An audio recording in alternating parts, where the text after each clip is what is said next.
Good evening. Welcome to Channel 8 Sports and East Brunswick High School Football. Hi, I'm John Meggiolaro, and I want to welcome you back to high school football as we kick off, and literally kick off, the 1990-91 high school sports season. Pleased to announce that once again, Jim Allinder and Phil Hill will be joining me in the booth. And gentlemen, we look at another season. Another season. It's here. It really is. You know, East Brunswick comes in, Jim, 4-5, and let's start with them. You know, and I think in this case, that record was somewhat deceptive when you look at a defense that only gave up an average of, what, 13 points a game. Yeah. So there's a lot of strengths to build on this year for Marcus Borden. Yeah. The problem with last year's team, if we can just reflect on that, was the inability of the offense to put points on the board. Marcus Borden, talking to him, entering his 8th season, I believe, as head coach. So he's already the winningest coach in East Brunswick history. I think it's a 47-21-1 record. What he says is that the team could not score points when they needed to, so it sort of defeated the purpose of a solid defense. He's hoping to turn that around. The team averaged slightly less than 12 points per game, and whereas in the previous games it was 21 points. So they basically lost a touchdown, and that really made the difference in a lot of games. But they have a new offense. Phil, I'm sure, is going to talk a little bit about that. But the focus is going to be the defense this year. They really have a lot of quality players back. I think 8 out of the 11 starters are returning. They're bulked up. Another thing is they want to restore some lost pride that was lost last year. And I think we all remember that dismal defeat at Woodbridge, which kind of capped the season. And they're reflecting on that.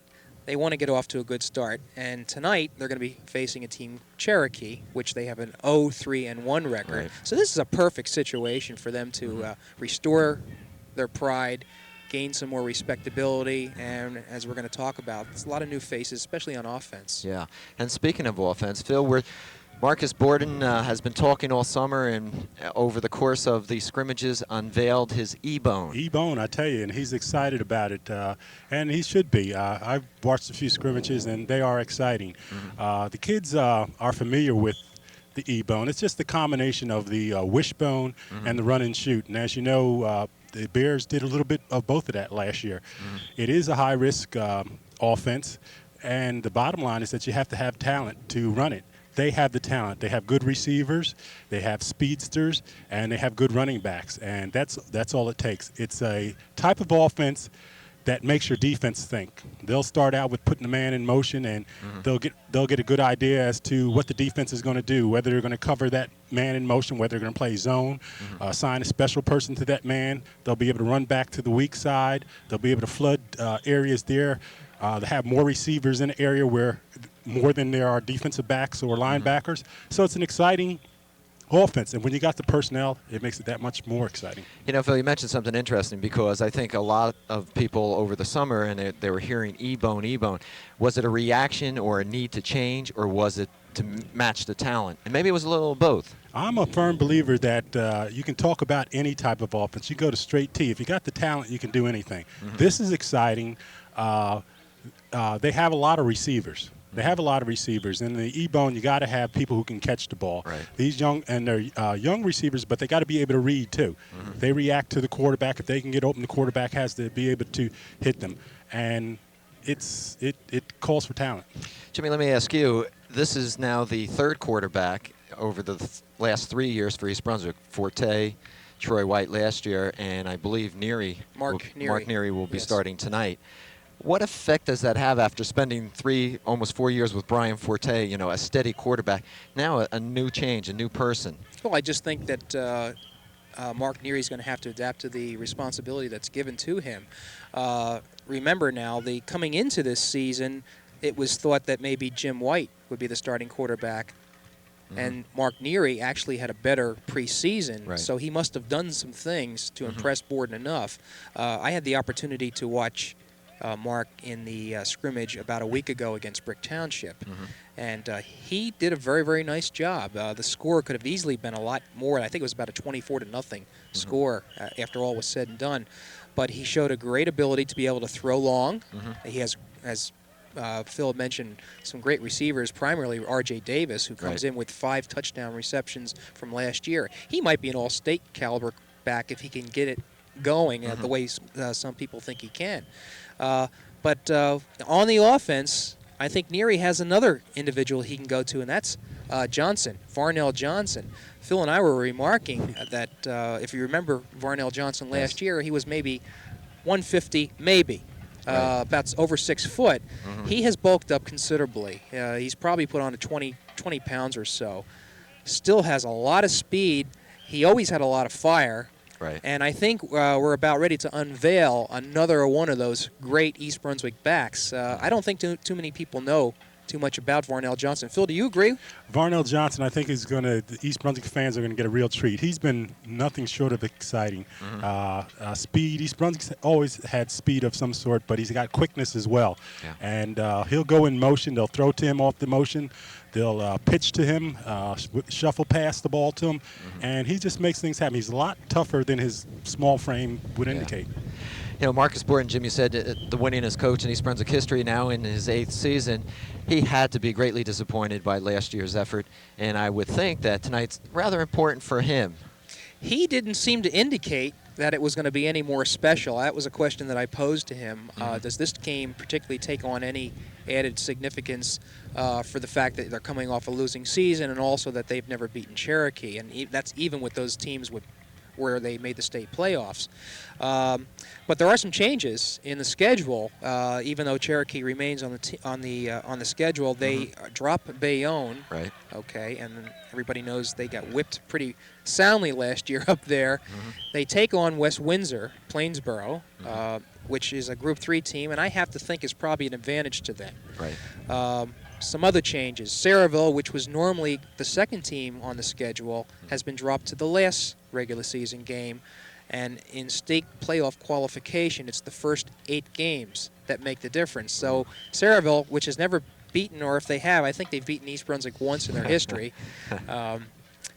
is not really going to be a given win to them, and certainly won't count. But they pick up West Windsor. And then there's an open date. I think it's the 3rd or 4th or maybe even 5th week into the season, which could be of help also. So you've got all these changes, but the bottom line is they're going up against teams when we look at the Greater Middlesex Conference Red Division, a lot more balanced this year. Edison's a good team. Perth Amboy seems to be coming along. Piscataway seems to be improved. You have J.P. Stevens, which is always an excellent team. And Madison Central. Madison Central, which might have a down year this year, but we'll worry about that when the time comes. So interesting things, a lot of things going through Marcus Borden's mind as this game almost begins. Phil, let me ask you, for a lot of these players, this is going to be their first varsity game at home. What's going through their mind, and what is the coaching staff trying to do to calm them down? Well, the coaching staff, you got a very experienced staff there. They'll have these young fellows settled down. They saw a lot in the scrimmages. They had 3 tough scrimmages, I believe, Phillipsburg, Linden, and Brick. Right. And they learned a lot about these young players. And they have some fine young players. You'll see some Gerber back is one name that comes to mind. Young man, sophomore on the line, and doing the job, a very tough individual.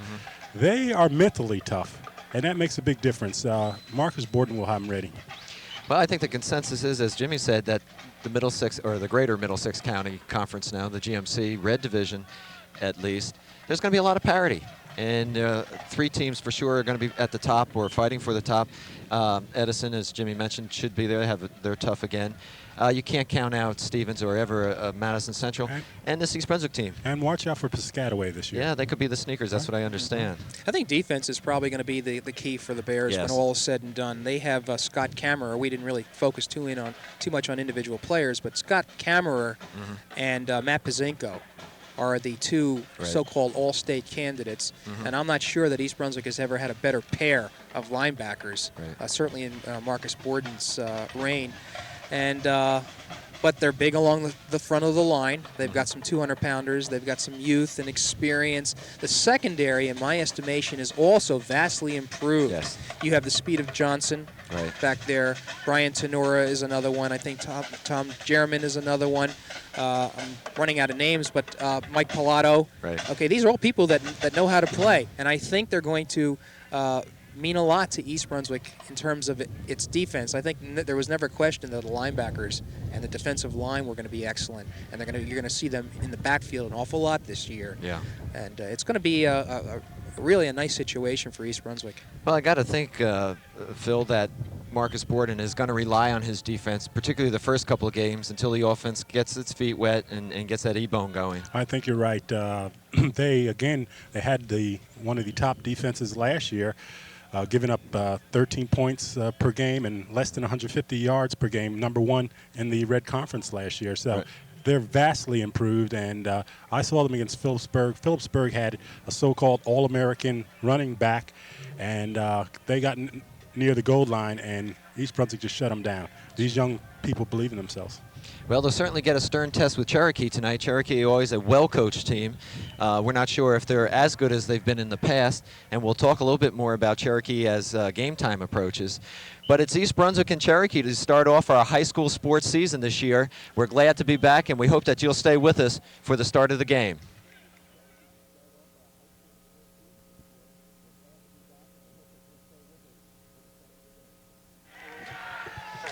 Well, welcome to opening night here at East Brunswick High School. The Bears taking on Cherokee. And Phil, we didn't talk too much about Cherokee in our pregame show, so why don't you give us a little insight on them? Well, Cherokee's coming off a typical Cherokee year, 8-2 last year. They went to the States. They lost to Washington Township 13-10. They have a new coach. Actually, it's his second year, John Scott, taking over for the very likable Jim Horner. And Scott says that it's just the typical Cherokee team. They'll be tough defensively. They're pretty much mirror East Brunswick, as a matter of fact. They're tough defensively. They have a quarterback starting for getting his first varsity experience today. Their captains happen to be inside linebackers, as is East Brunswick. And their offense, they feel, is going to come around slowly but surely. All right, you see something different on your screen. East Brunswick in green pants and the green jersey. The captains are Cameron Pilato, I believe that's Bazinko, and Tom Gurman, number 28, out at center of the field. And what do you think of those green pants, gentlemen? Wow. Boy, a couple of other news things. I don't think maybe you can quite see it as they turn sideways, but there's a bear on the shoulders or on the arms. So a decidedly different East Brunswick outlook, and I think a lot of people are hoping that the Bear offense is going to be decidedly different from last year. Well, I tell you, Marcus is pulling out all the stops. The kids came out and warmed up in white pants, and all of a sudden they came out with these green pants here. And he's any psychological edge to get him pumped up, and you got to believe he has them ready. Well, while the captains are meeting one another out in center of the field, and they're now taking sides, East Brunswick has won the toss and will receive. They'll move left to right on your screen. Let me mention that the referee tonight is John O'Neill. Umpire is Red Losowitz. The linesman is Ken Smutko. The field judge is Alex Bagamary. And the back judge is George Streng. You know, John, there's just a slight possibility of rain. We're looking at blue sky, dark blue sky as we're starting here. But the wind is kicking up, and that might be a little bit of a factor. Well, I want to ask you this. Do you receive the ball, or do you put your defense out there and try to shut them down? That's a good thought. I think you take the ball. Yeah. I think your defense is going to be there sooner or later. I think you take the ball. Well, we're going to see soon enough as Pilato goes back deep, and Varnell Johnson, number 19, I believe, will join him back there. Number 42 is Mike Pilato, off on the left. Another season, and by the way, this is our 7th year of broadcasting East Brunswick High School football. And it's good to be back. As usual, the opening crowd is always big, and they're still filing in. We're about ready to get this game underway. Cherokee in the white. They're from the Southwest Jersey area, and they have a fine football program and tradition as well. The kicker will be number 88, John Cohen. And John Scott, the coach says he's a good one, John. He does the kicking and the punting. So they supposedly have a solid kicking game. East Brunswick finished up last year 4-5. Cherokee, as Phil mentioned, 8-2. Certainly this is where you want to start it, at home, first game of the season. This should be fun to watch.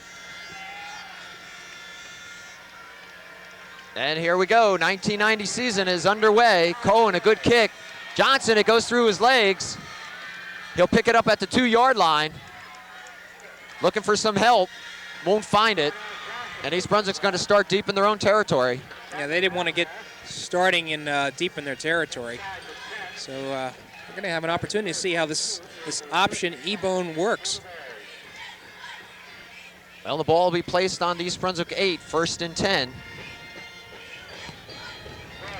And we'll be looking at that E-bone offense. Neary, number 13, is the quarterback.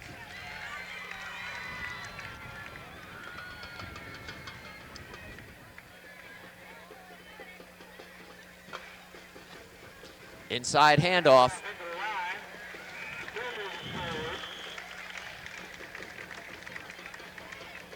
I'm trying to see who carried the ball. I think That was Chi Nugent, yeah. number 85. And that's a pre-designed play. That's obviously not one of Reed's.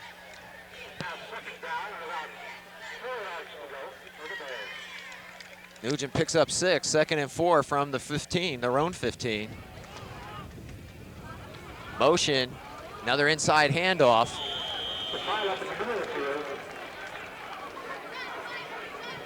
And having a little difficulty picking up the numbers off those jerseys. Well, number 34, Nana Manful, in on the tackle there. I believe Nugent carried again. Well, they're really close to a first down on those 2 carries. It's a 3rd and a little over 2 yards, John. So they have made some progress. Ball spotted at the 16, 3rd and 2, as Jimmy said. Neary, inside, little counter to Johnson. Does he have enough? Did he hold that ball? Should be close. All depends on where they mark it. They're short, and East Brunswick's going to have to punt. From their own 16, they're at about the 18-yard line. Well, as I mentioned at the top of the game, John, each team is talking about touting their defense, and the Chiefs showed you a little bit there. Wind picking up just a bit. Kierans will do the punting. And he's not the regular punter. Bob Varela is, but I believe he's unavailable. Short kick, and the wind is going to hold that up even more. East Brunswick gets a favorable roll, and the ball will go out of bounds at the East Brunswick 38-yard line. So that could be a problem for East Brunswick. Kierans, as mentioned, is not the regular punter. He's not the regular punter, but understand he punts rather well, Jim. That just that one went off the side of his foot. Well, we'll get a chance to see the East Brunswick defense. Cherokee does have good field position. Cherokee on offense, first time this evening. 9:35 remain here in the first quarter. Cafaro is the quarterback, number 13. I formation. Receiver split wide. Simple handoff to number 34, that's Manful, Nana Manful. Nana Manful, what a name for a fullback, Manful. And they like this kid here. He's about 215 pounds, and he's a bruiser. So it'll be interesting to see the battle between him and the inside linebackers for the Bears. Manfield picks up 3. It'll be 2nd and 7.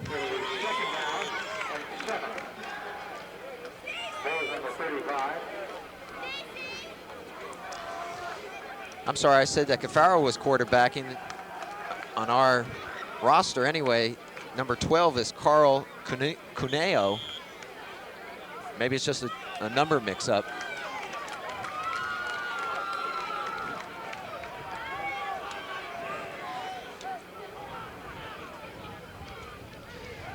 Anyway, 2nd and 7, Cherokee. Pass to the outside, overthrown. And I've got to believe that's Cafaro, Phil. That is Cafaro, yeah. Big, tall kid. He's about 6'2". It'll bring up a 3rd down for Cherokee. Ball resting on the East Brunswick 35. Cafaro's first varsity pass, and he didn't look too well on that.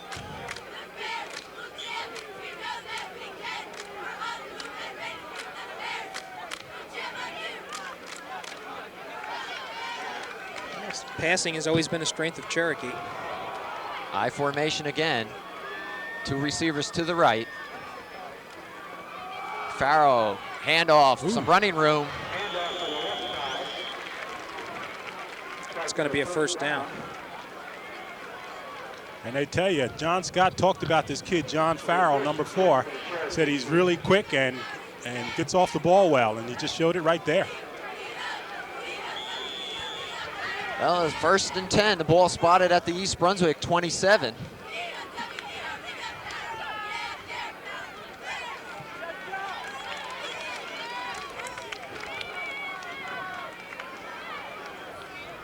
Cherokee will split their backs now. Again, 2 receivers to the right, split wide right. Manful, and he's a handful as he pulls his way close to the East Brunswick 20. 6'2", 215, and a Division I prospect, according to John Scott. Manful picks up 5, 2nd and 5. East Brunswick's still trying to find itself on defense. They seem a little tense.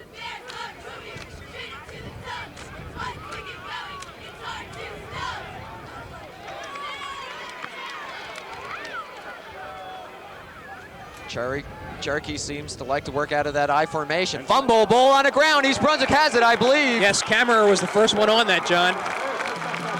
And a turnover here gives East Brunswick the ball back. And boy, I think they really needed it because Cherokee was not showing any weakness whatsoever. They were moving the ball and it was that one errant thing. So credit that fumble recovery to Scott Kammerer. East Brunswick 1st and 10 on their own 25. 7:13 remaining first quarter. We have no score from East Brunswick High School. They're going to spread it out here. Pilato in motion. That's Nugent. I'm a little surprised that Nugent carrying. I guess they want to keep Kammerer on defense, or at least initially. Doesn't seem like a lot, but he's been Doing 3.5 well. yards on that carry. So the East Brunswick line seems to be doing the job. It's interesting to see that when East Brunswick sends a man in motion, Cherokee doesn't seem to be making any adjustments, so apparently they're playing zone. Nugent picks up 4, 2nd and 6. Ball now on East Brunswick 28. East Brunswick yet to put the ball in the air. Neary to Pilato. And close to the first down. Oh, I'm sorry. Up to the 30 anyway.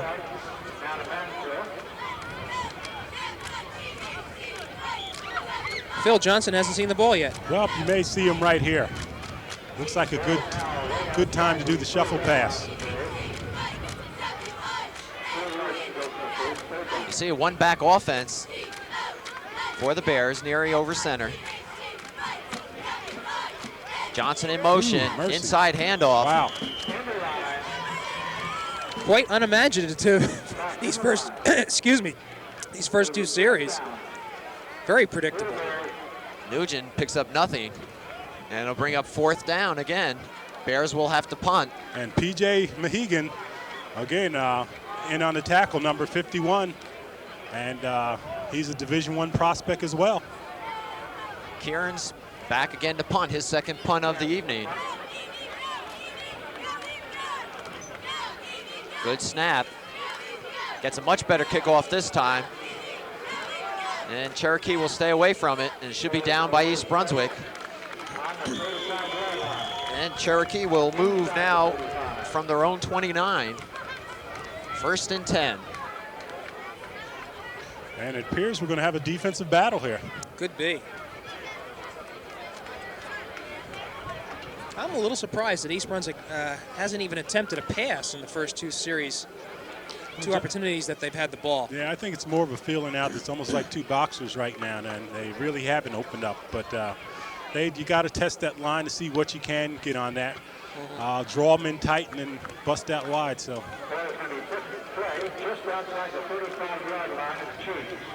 I'm sorry, the ball spotted on the Cherokee 35. Looks like an audible being called. They're still in that I formation. Ooh. And Cameron quick made opening. that saving tackle there. You're right, Jimmy. Scott Cameron with the big tackle there, because I'll tell you, Lippincott, is it? Ryan Lippincott, number 26, was the Yeah. ball carrier. He had some daylight.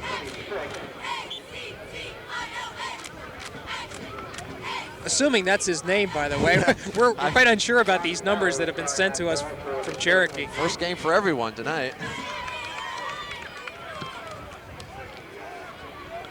Pickup of only 2. It's 2nd and 8. Cafaro looking, drops back, short drop over the middle. He's got a man, and he's got a first down. Nice pass, caught by Botvinus. Mark Botvinus, number 1.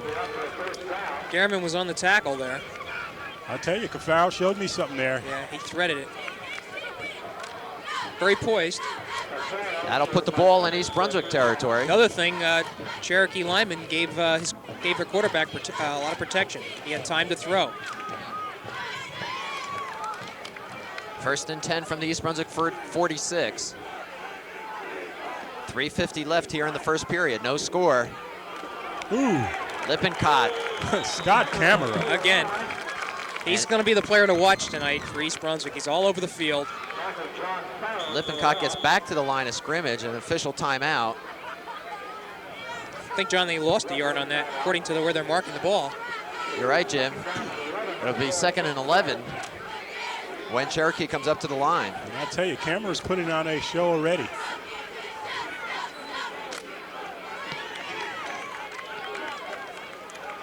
Officials meeting. I think East Brunswick's going to need to look to somebody for leadership this year. And certainly Scott Cameron is one of those players. Matt Pazinko, not one of the more vocal players, but certainly a quality player, and they can look to him also. So they have 2 good co-captains. Apparently there's something with the clock. The officials over at the East Brunswick sideline, you see him talking to, that's Bill Pellegrino he's talking with, who is hooked up to the headset to the coaching staff inside the press box. There were mention about Cherokee's passing game. It's sort of interesting that this is a night game. This is the first time East Brunswick and Cherokee, it's their 5th meeting and the first time they've played under the lights. I'm not sure it's a coincidence that they scheduled this game for night. The previous 2 home games were day games for East Brunswick, and maybe they're trying to think there's a disadvantage to playing at night. We'll have to see. Did you mention Cafaro looked good on that pass down the middle?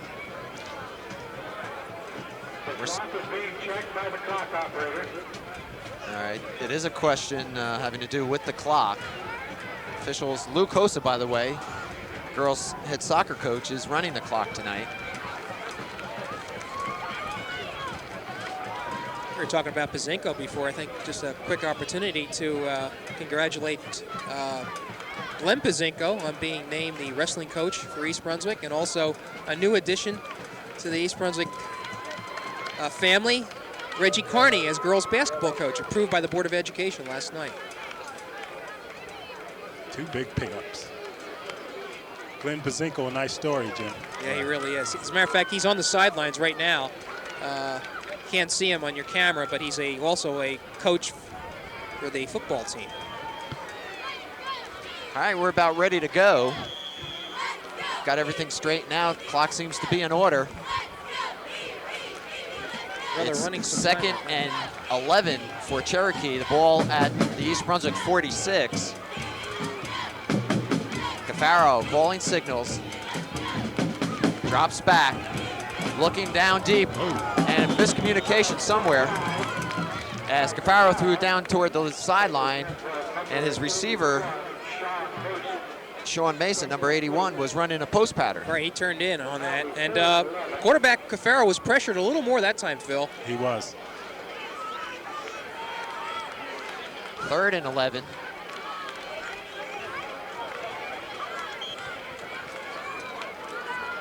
No score, J. Doyle Field, East Brunswick High School. Opening night for the East Brunswick High School Bears. No score, first period. And Cherokee facing a 3rd and 11.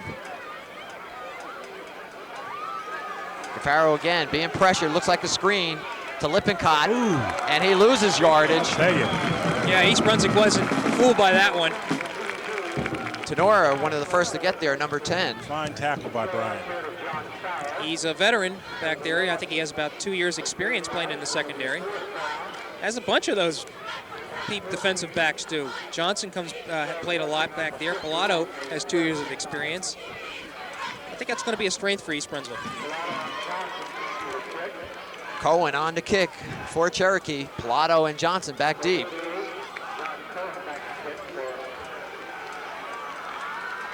Ball right on midfield. Cohen, high kick off to the right. And there'll be no run back. I'll tell you what, I don't think there's a coincidence that they kicked away from the receivers, because the Cherokee scouts were at the brick game, the brick scrimmage last week, and Johnson was showing all kinds of antics.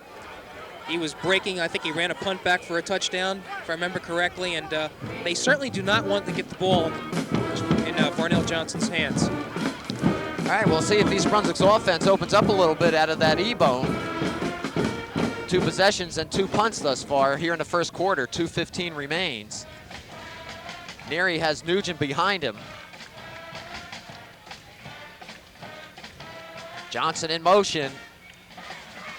Inside handoff. I think that was Pilato on the carry. It was, and he looked like he either slipped or just went down. And the Cherokee linebackers are sliding slightly when Johnson goes in motion. 2nd and 10 as Pilato gets back to the line of scrimmage. Ball on the East Brunswick 25. R.J. Davis out wide right. East Brunswick has not thrown a pass yet. Neary, little option. Johnson still on his feet. Shakes 2 tacklers and gets up across the 30-yard line. Yeah, you saw a little how dangerous he can be. Shook a couple tackles, and really I didn't think he was going to get anywhere, but he's managed to get about 6 or 7 yards on that play. Turned a short loss into a gain there. He's mercurial. Fine run by Johnson. Bring up 3rd and 5. Ball at the East Brunswick 30. Inside a minute now left in the first period. Neary drops straight back, looks downfield. He's looking for Davis and overthrows him. Davis had a step on his man. And East Brunswick will be forced to punt. It's kind of a timing pattern. I think Davis tried to put a move on his man, and actually, if the pass had been thrown a little shorter, Davis had really had an open field. They might be going to that again. Yeah, I'm sure they will. They got 2 fine defenses out here, and what we're seeing is a defensive battle. It's not inept offenses, it's just fine defense. Cairns for his 3rd punt of the quarter. Gets a nice kickoff, fair catch by Cherokee. And that's where they'll start it. It'll be their own 46-yard line.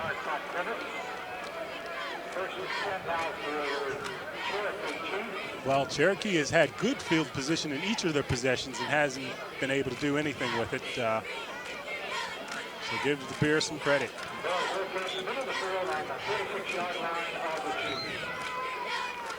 Phil, you think this being Neary's first varsity competition might have a little something to do also? I think it has something to do with the gym. He'll settle down, and I think the whole offense is going to settle down sooner or later. 1st and 10 for Cherokee. Ball at their own 46-yard line. Cafaro looks like a mix-up, and he's going to be dropped for a 5-yard loss. And you saw 4 East Brunswick players in the backfield, and that's the kind of defense that we were becoming accustomed to seeing in the preseason games. And what you should expect to see tonight. East Brunswick has excellent ability to penetrate. They are aggressive. Don't know who the lead tackler was on that one.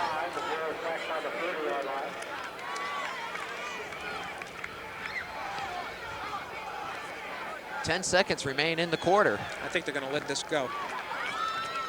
Ball spotted on the Cherokee 40. 2nd and 15. And they won't get it off. That'll be it. The end of the first period here from East Brunswick High School. No score, East Brunswick and Cherokee. And Phil's right. I think we're looking at a defensive game here where 1 score might be all it takes.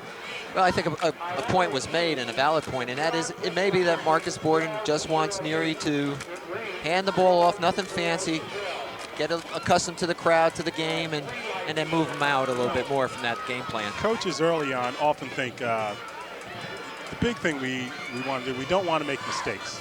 Mistakes will kill you and whatnot. They know they have a good defense that will keep them in any game, and they don't want to make mistakes offensively. Well, let's see if we can point out some of those defensive line players, some of the line players for East Brunswick that are going to be so important this year.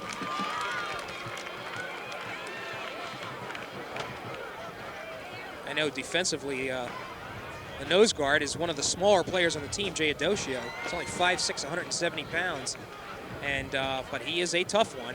And Mark Wolfskill is flanking him. Max Skirby, I believe, is playing on that defensive line. Matt is the largest player on that team, being about 6'3", 275.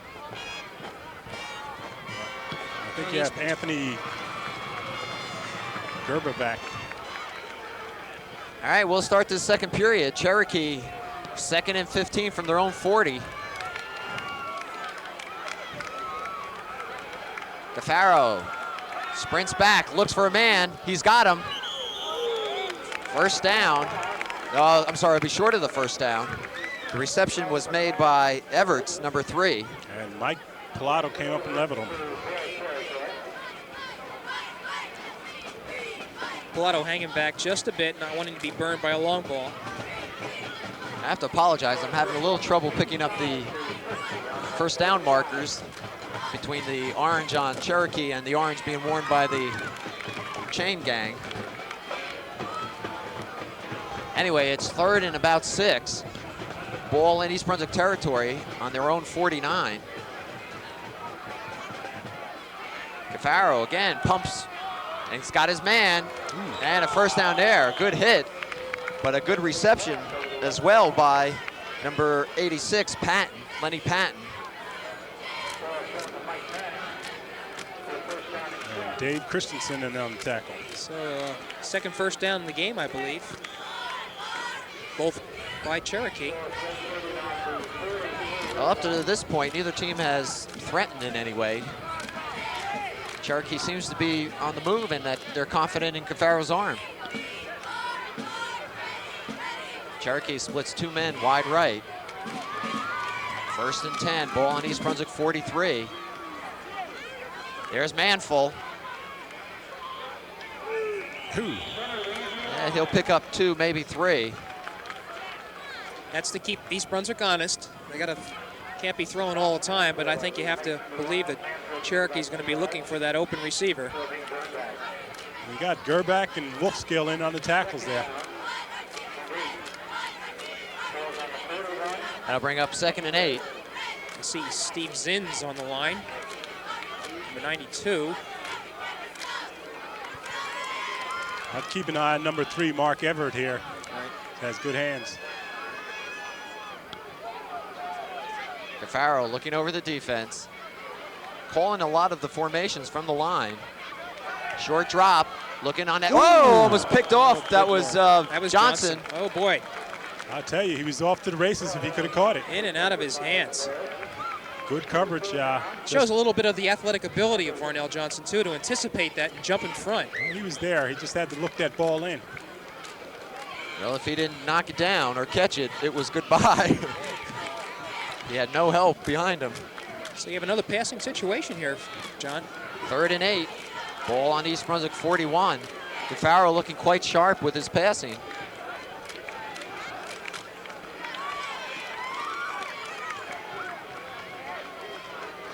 Short drop again, pumps left, looks, he's gonna throw it deep. And the ball is caught, yes. Wow. They call it a catch. That was Everett's number 3. Number 3. Bounced off his hands, his arms, but he had the presence of mind to look the ball in. Well, it actually hit the East Brunswick defender's hands first, I believe, Jim. And he just, his concentration, he stayed with it. A fine catch by the young man. Ball was fluttering in the air. It was anyone's ball.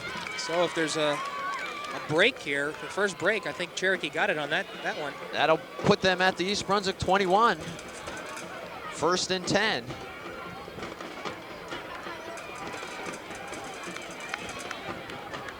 Cafaro to Manful. Crosses the 20 to about the 19. Right, Pazinko was able to trip him up at the line. fell forward for a yard. Phil, I got a feeling that Manful, if he gets a couple steps, he's going to be hard to bring down. He's going to go. You can look for a lot of Manful right here. They're going to try to grind it out and just pick up 3 yards at a time until he reaches that end zone. It'll be 2nd and 9. They give Manful a yard. Ball spotted at the East Brunswick 19. 9:30 left here in the second period.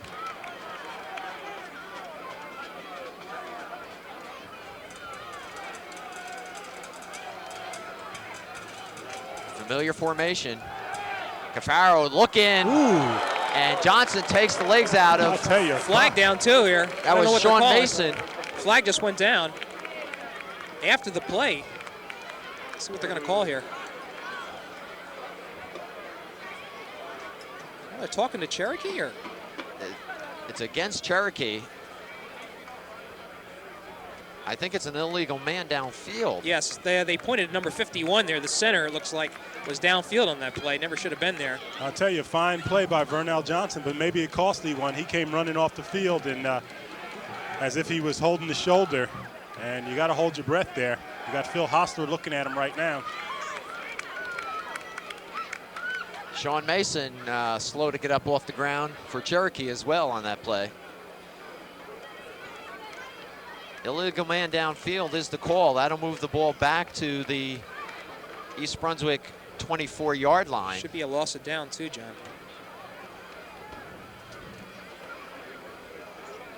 And I think Johnson's all right, Phil. I'm looking at him on the bench. And just a little, he made a real hard tackle. Again, very willing to hit hard. And they still have 2nd down there, so maybe it isn't a loss of down. Not a loss of down, but it is 2nd and 14. Lippincott in motion. Quick pitch to Manful outside. And he's taken down by Tom German. That was a great tackle. Tom German coming up on the corner and making a super tackle there. Right. Manful, as Phil mentioned, is a strong runner, good prospect, but German met him head on. Here comes Johnson. He's coming back in. That'll put Cherokee in a 3rd and 13 situation. Ball on East Brunswick 23. And I've got to think they're going to look to Cafaro through the air.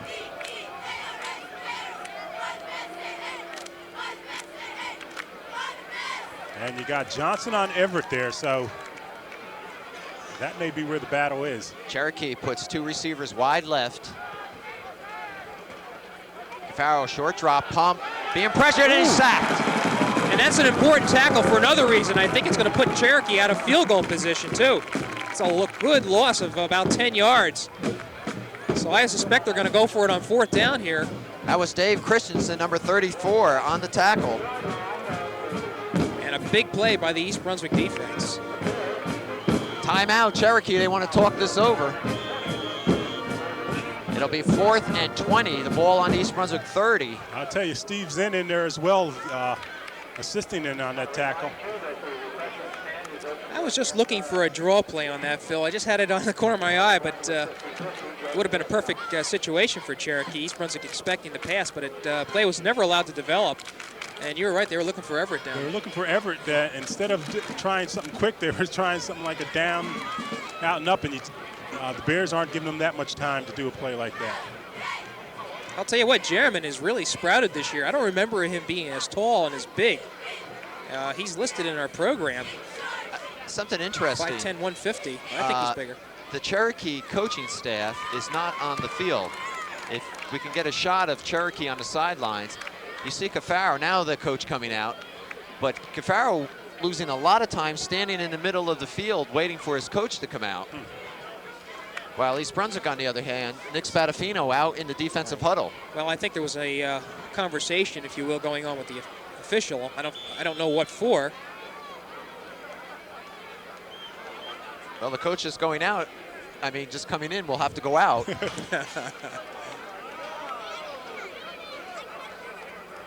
And that'll bring us back to this 4th down and 20. Cherokee will go for it. So the biggest play thus far this evening here in the second quarter. Two receivers split wide left. Cafaro drops, short drop, puts it up in the air. That should be knocked down.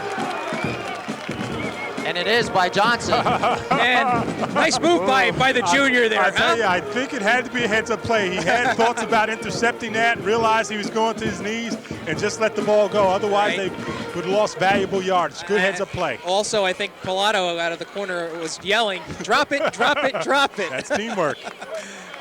So the Bears back on offense. They have 7:53 left in this quarter. 1st and 10 on their own 30. Defense came up big there. Full house backfield. Well, it's actually a wishbone there. Neary to Pilato, cuts inside, picks up a couple.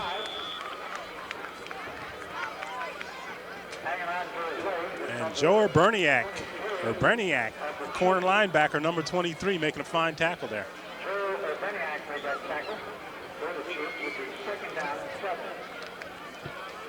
Matt Pazinko comes out for a breather. Right, and Skirby is over top of center now.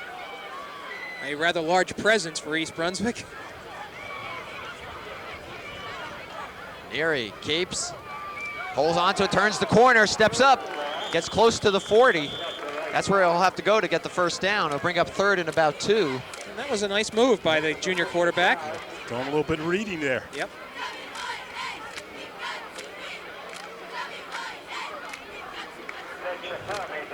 Less than 7 minutes remain, second quarter. No score here, East Brunswick and Cherokee. Well, East Brunswick wants to get something going. This is kind of an important first down here. See if they can get this. Single back, that's Johnson in motion. Neary will sprint to his right, step in, and he'll be short of the first down. Well, it depends on where they mark. Yeah, they're going to mark him just before the 40. And once again, P.J. Mahegan, number 51, in on the tackle for the Chiefs. And East Brunswick still does not get its first down. 4th down. It looks as though they're going to go for it. 4th and less than a yard.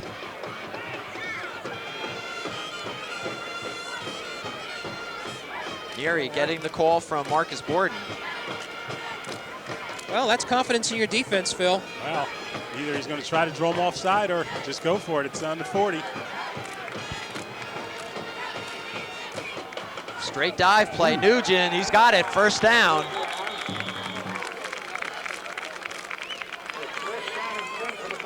And Marcus Borden playing a little Bill Parcells here.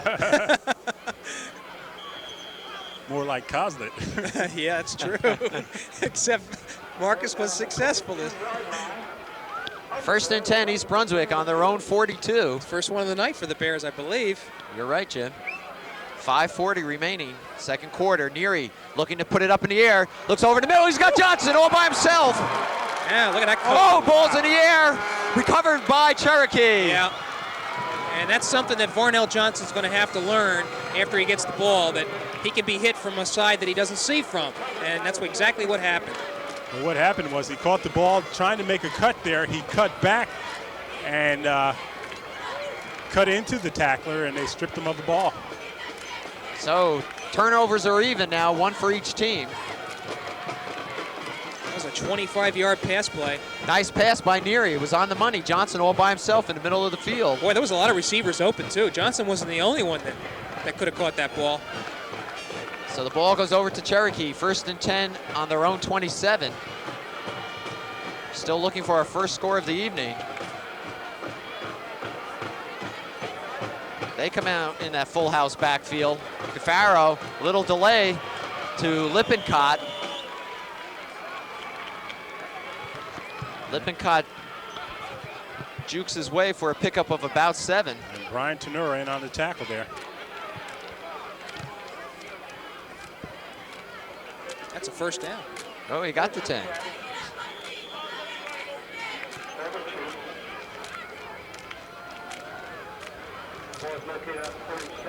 Cherokee comes right back at East Brunswick. 1st and 10.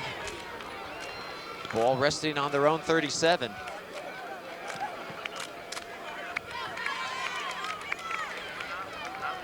Lippincott again.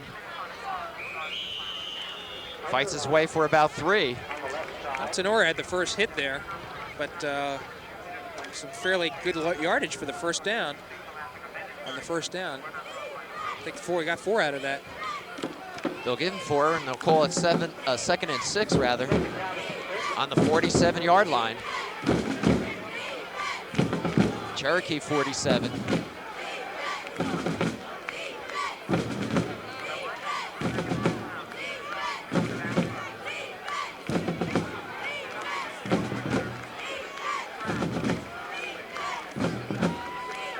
Two receivers to the right, and Kammerer jumps offside. That's a mistake that East Brunswick does not want to make.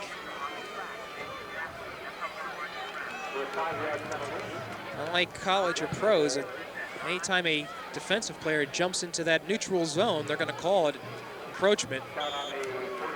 Plays blown dead and penalties marked off. And I'll tell you, the center for Cherokee Chiefs, number 51, Mehigan again, he's doing a job and they're watching. That'll make it 2nd and now 1 for Cherokee. As they cross their own 45-yard line. Cafaro to Manful. He's got a hole. He's got the first down and more.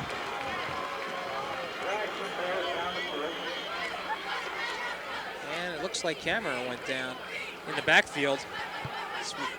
Got up slowly, and he's limping a little bit. Ball is now in East Brunswick territory on the East Brunswick 43. Cherokee picks up their first down. And other than the pass completion, those that were completed, this is about the best Cherokee has looked.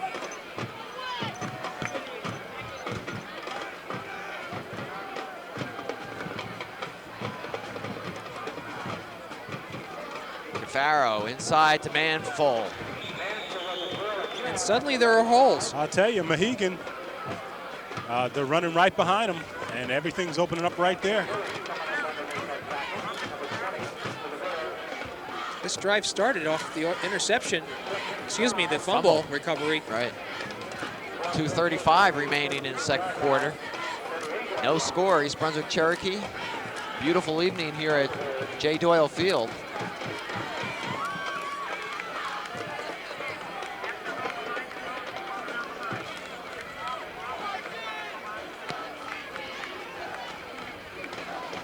Two receivers wide left for the Chiefs. And a Delay of game called. Oh. So that'll move the Chiefs back 5. And I'm sure Coach John Scott is not pleased by that. You just hate to, when you're having a drive and you get a call like that, a delay of game, it really hurts you. Coaches pull out their hair behind things like that. So it'll, in effect, wipe out Manville's run. And we're back to 2nd and 10, and the ball returned to the East Brunswick 43. And it looks like a passing situation for Cherokee.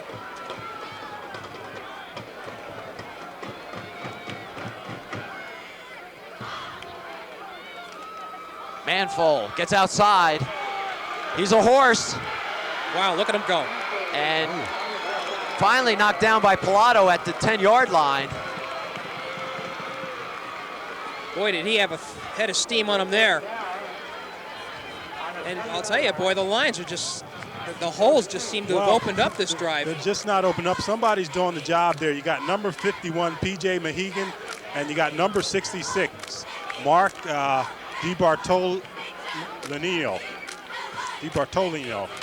And they're doing the job, that's all.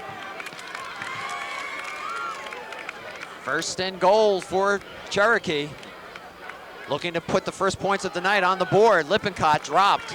May have gotten back to the line of scrimmage. And clock's going to be a factor here, John. There's about a minute and a half left in the first half.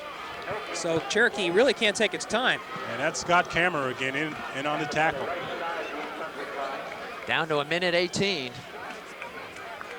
2nd and goal. Might look for Cafaro on that little look-in. Oh, they're going to go to the end zone on this one. Two receivers to the right. East Brunswick needs to put pressure on the quarterback. Oh, up the middle, look at that. Quick opener or counter, if you will. Doesn't pick up much yardage, though. Maybe a yard, 2 yards max. East Brunswick wasn't surprised on that one. Timeout, Cherokee. That's their second of the half. Well, in effect, they have 2 shots at the end zone. Phil, you had mentioned that they have a fairly decent kicking game. They have a fairly decent kicking game. I don't think they're concerned about kicking it right now, Jim. I'd be interested to see what's going to happen here. Cherokee has been moving that ball up the middle there, and yeah, they present some problems. Right, now. are you going to come with man full behind your best blocker there? Like I said, P.J. Mehigan and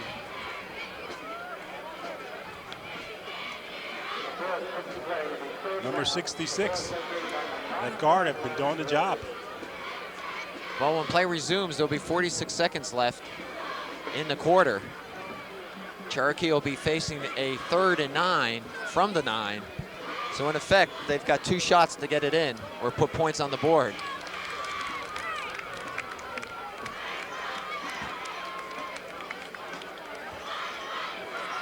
And there we go. Clock doesn't start, but they're going to have to get this play off, and here they go. They put trips to the right now, Cherokee does. That is 3 receivers to the right. Cafaro rolls, steps up, throws for the end zone, and overthrows his man. Good coverage by the defensive backfield of East Brunswick. Good pressure by the line. I think we got a field goal attempt coming in. That'll be Cohen, number 88.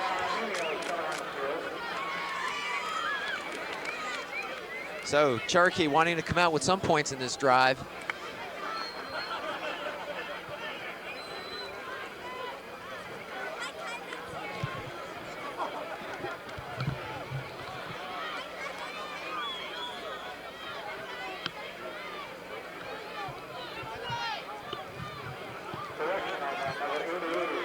Cohen will be kicking it from the 15. Oh, he's got a straight shot, John. Cafaro will be the holder. Good snap. And a good foot puts Cherokee on top, 3-0 with 35 seconds left before halftime. Boy, and the way this game is going, those could be important points. That's right. Well, I'll tell you, the Bears denied him the touchdown, and Cherokee had to settle for the field goal, but they got to be glad the way this game is going. As you pointed out, 3 points, who knows? It's been a great defensive battle. Cherokee seems to have found something on the interior line there. Right. And they've been exploiting it, surprisingly, because that appears to be where East Brunswick's strength is. Exactly. You know, and the way this half has gone, I think East Brunswick only has had 3 possessions. Am I right? 4 possessions. Well, the Bears will have 36 seconds to try to do something. Pilato and Johnson are back deep.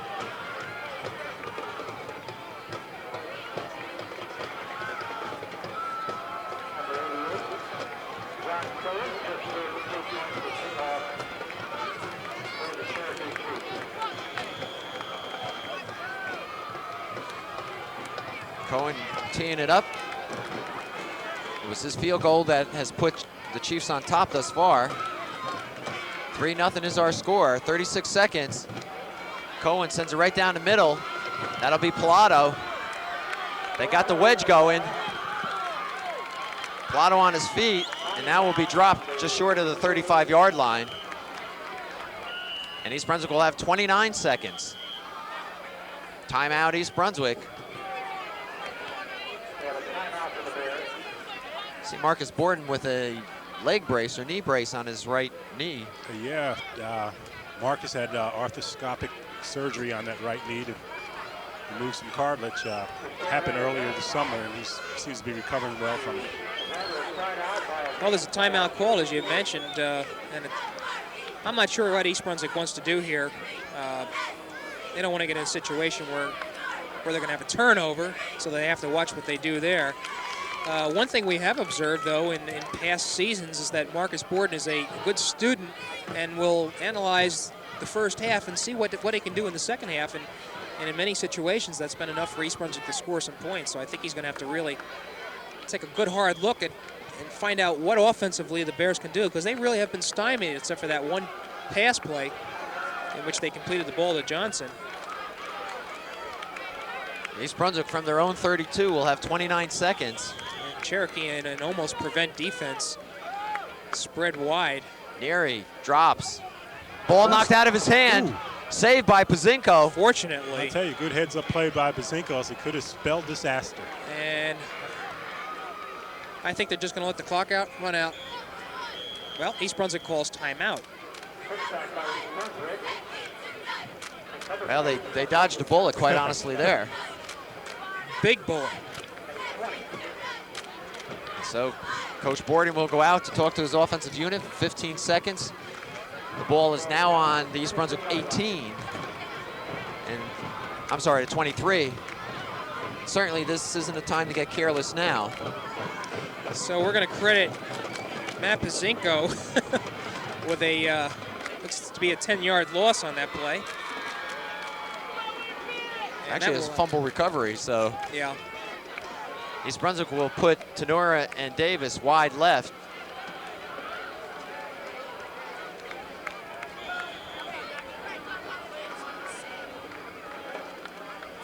Neary on a little counter to Pilato, and his knee's down, and he's down at the line of scrimmage. 9 seconds. Cherokee calls timeout now. No, East Brunswick calls timeout. That's the signal. Well, I saw 34 Manful trying to signal to the official.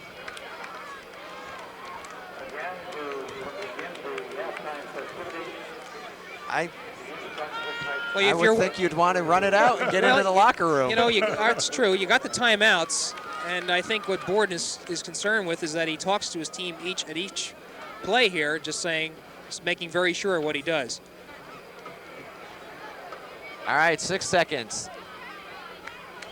Ball on the East Brunswick 23. Yardage really doesn't matter at this point.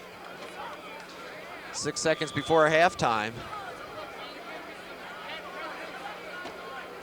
And Nugent gets up to the 30, and that'll about do it for the first half, which has been a defensive struggle.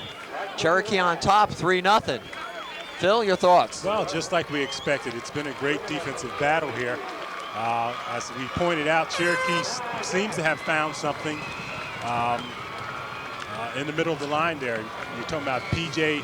Mahegan, number 51, who's a Division I player, and he's just doing the job there. Jimmy? And I think also that East Brunswick has to be concerned about its ineffectiveness on offense. I think they're going to have to find some keys in the second half.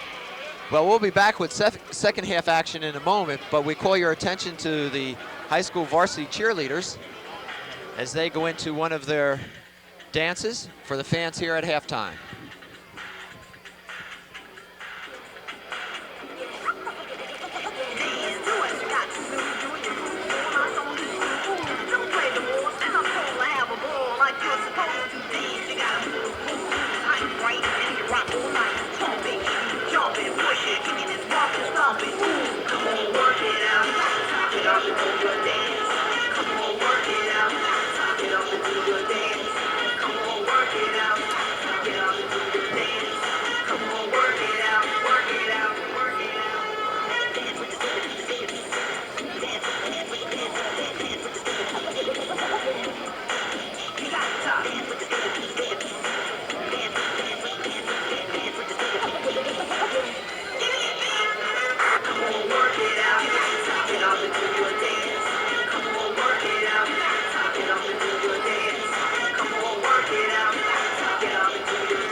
The East Brunswick cheerleaders working it out. And now, ladies and gentlemen, over on the east side of the field, the East Brunswick High School Marching Band, directed by Mr. John Kish, will perform Best of Overture. What I Did for Love with soloist Scott Cooper and Alexander's Ragtime Band. Please welcome the 1990 edition of East Brunswick High School Marching Band.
All right, you see the captains for both East Brunswick and Cherokee at the center of the field talking about who's receiving for the second half. It will be Cherokee.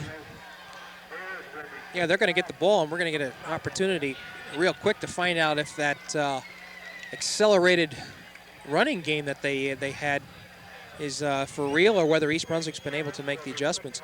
Phil, I was thinking that the thing that I noticed most about East Brunswick offensively is that other than that pass that Varnell Johnson caught and fumbled, he really wasn't a part of the offense that half. He hasn't been, and I expect to see him more involved this half. But they just haven't been able to get on track, and you got to give that Cherokee defense some credit for that. Cairns will kick it off for the Bears. And Cherokee will drop back Lippincott and Diamati. Kind of important for East Brunswick to come up big in this defensive series here. They really do need to shut down. They only had 4 possessions that first half, I think we counted. And so they're going to have to take advantage of the opportunities. They may be few tonight. All right, here we go. Ready for a second half of this game to get underway. Cherokee on top, 3-0. It's been a defensive battle for sure this first half. This will be Lippincott at about the 15. Slips down as he crosses the 20 rather.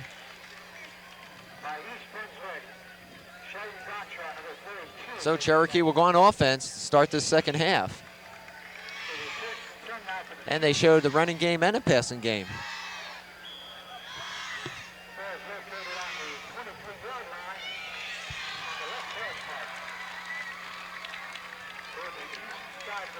Well, East Brunswick pretty much the same defensive alignment that they had in the first half. 1st and 10 from the 23. The Chiefs come out in a split backfield this time. That's Manfull, and he picks up where he left off. And I think Cherokee is going to try to establish the running game as best they can, but always with Cafaro back there able to throw the ball. East Brunswick has to be wary there. And you had Tenora and Christensen in on the tackles there, but we talk about adjustments, but it has nothing to do with adjustments. It's who's getting off the ball the quickest. Right. And Cherokee seems to be getting off the ball quick, getting that first step, that line. Manfull rather picks up 8. 2nd and 2. Ball at the Cherokee 32. Manfull again. First down. Wow. There's no one. It's a foot race. Pilato, the only one with an angle, and he won't get him. Look at that. Man, did he blast out of there, huh? Nothing exotic about it. Well, we talked about it. They found that late in the first half, and they continue to exploit it. And it's just them getting off the ball. That was just a great run, and you saw Manfull's speed. He outran everybody in the defensive secondary. 68 yards. Cherokee now on top 9-0. And Cohen will try to add the 10th point. And it didn't take long. 2 plays. And that really has to crush East Brunswick.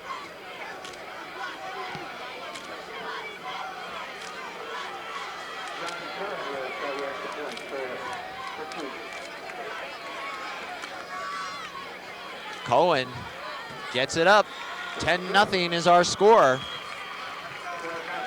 And that is a 68-yard run. 68 yards.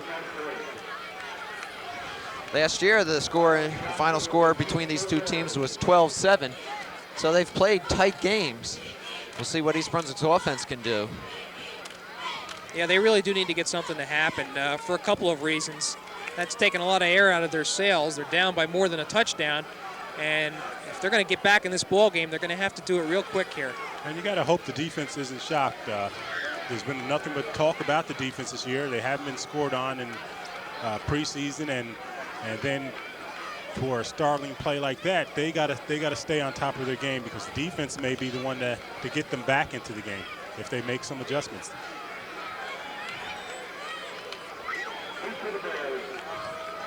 Pilato and Johnson back deep for East Brunswick. And one of them will take the kickoff from Cohen.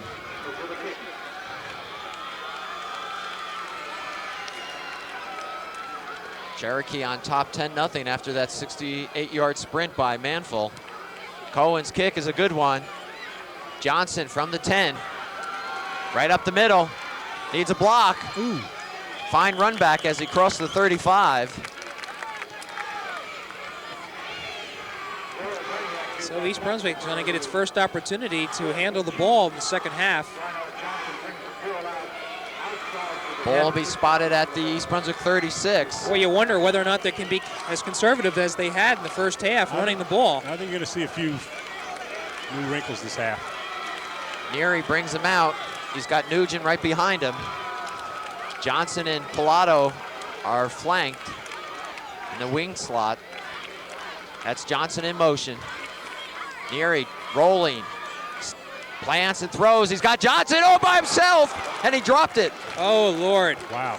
Boy, that was right there. It was a kind of a hard ball to handle in that it wasn't a spiral, but certainly it was in Varnell's hands. Well, you were just wondering when that play was going to happen. We saw Varnell score on that against Phillipsburg, and he simply goes in motion and then turns it upfield, and Neary hits him in the flat. If he catches it, he's gone. There was no one there. You're right. So almost there. 2nd and 10. The wishbone now, offense. Pilato right up the middle, finds some running room and close to a first down. I think he's got it, John, depending on where they mark the ball. Looks like he's got enough. They're going to give it to him. And that offense seems like it's loosened up already, John. Ball spotted at the East Brunswick 47.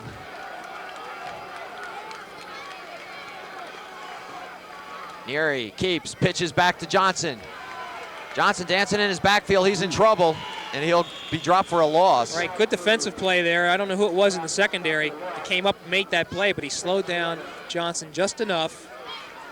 I believe that was Chris Amato that made that play. See Neary getting the signals from Marcus Borden. Well, it's quite evident that they want to get Varnell Johnson more in this game.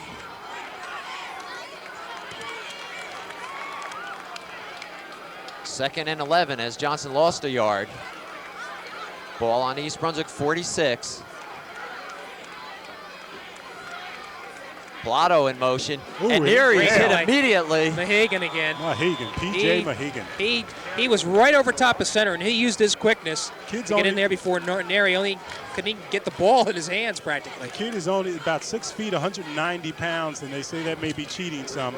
And he's playing a hell of a game on both sides of the ball. Well, he's playing much bigger than 6 foot, 190. The loss will make it 3rd and 17. East Brunswick move back to their own 40. All right, that was a key play. That puts East Brunswick in a difficult position now. Neary, little screen out here to Johnson, left side. Johnson, nice open field tackle, and a flag's being thrown in from across the field. And Tom Demetia, number 22 defensive back, making a tackle there. Clip BB. And Scott's signaling to take it back, even though this would be a 4th down. Interesting. Well, it may be a very obvious message that they are now concerned about East Brunswick's kicking game. Or their offense. Yeah. Anyway, we'll see what they do. They're talking to the Cherokee captain, and they are going to mark it off. And it's going to be brought back to about the 26-yard line if I... Clipping against East Brunswick. It'll bring it back to the East Brunswick 26-yard line.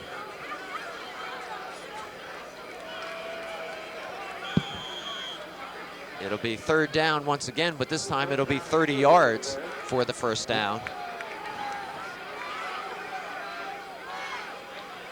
They'll split Pilato out now, wide right, and put Johnson in the slot to the right. And Nugent on the handoff. Can pick up a few, but that'll bring out the punting team. Well, an East Brunswick drive is halted, and I think the key play on that in that drive there was the middle linebacker Mahegan's sack of Neary caused a 3rd and long, and then of course we had the clipping penalty after that. Now an East Brunswick opportunity. This goes down the drain. Kieran's on the punt.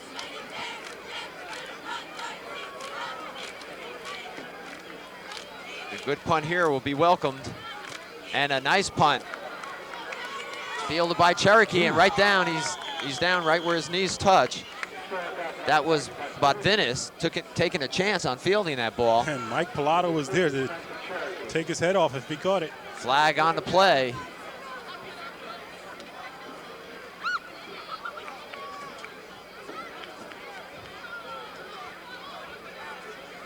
Officials now, personal foul against East Brunswick. Good Lord. I don't know if there's going to be any discussion unless this occurred before the kick, in which case they could make East Brunswick kick it again. I think you're right, Jim, and I think those are the options being discussed with Cherokee. And they're going to move him back and have him kick it again. So penalties really disrupting East Brunswick at the moment. 7:20 left here in the 3rd quarter. Boy, this is 2 15-yard penalties is really going to hurt East Brunswick in terms of field position. Cherokee probably is going to get the ball after this punt in East Brunswick's territory.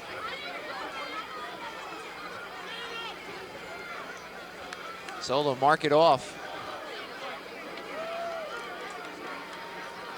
Move the ball back inside the East Brunswick 20. So Kearns will be punting from around his 8-yard line.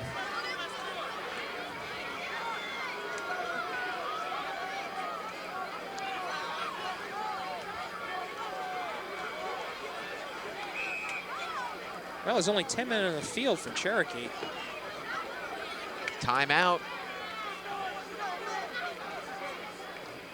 Have they charged it to any particular team? Still another man needs to go on the field for them. Timeout East Brunswick. So it'll be charged against the Bears. They trail 10-0. I'll tell you, mistakes, and you know, Marcus Borden, you know, you work hard all preseason trying to make sure your team's ready and that you cut down on mistakes, and mistakes like this really hurt you. The crowd is quite subdued naturally. I think they are kind of suffering along here with this series particularly. You wonder why East Brunswick was the one that called timeout when Cherokee only had 10 men on the field. Well, Kearns, rather short punt, and it'll be down by East Brunswick, but Cherokee will have excellent field position. The ball spotted at the East Brunswick 44-yard line. And I'll tell you, John, this is a big series is down. East Brunswick defense has to reassert themselves right here. Otherwise, they could be out of the game. And with 6 minutes left in the 3rd quarter, to say they're out of the game, the way this game is going defensively, another touchdown would... that would break their backs. All right, Cherokee comes out to the line of scrimmage. Receiver split wide. Manful, he's got it again. I tell you what, either it's great coaching on Cherokee's part, because I'm kind of amazed at how they have found holes in the East Brunswick line. East Brunswick shut them down. Have an injury, do we not? Yeah, a player down for East Brunswick. I can't tell who it is. I think that's Pilato.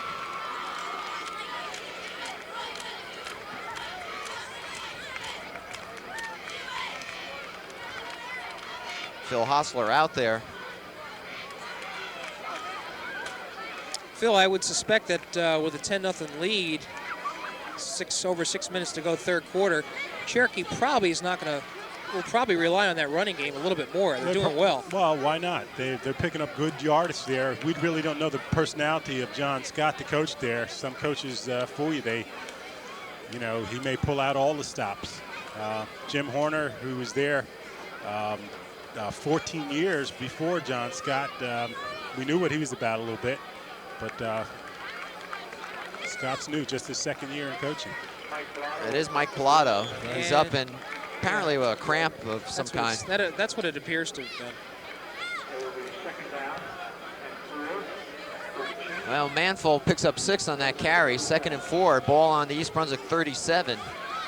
I formation for the Chiefs. What a Lippincott hole. What a right hole. up the middle. What a hole. He's still on his feet. He's going to go. And Mercy.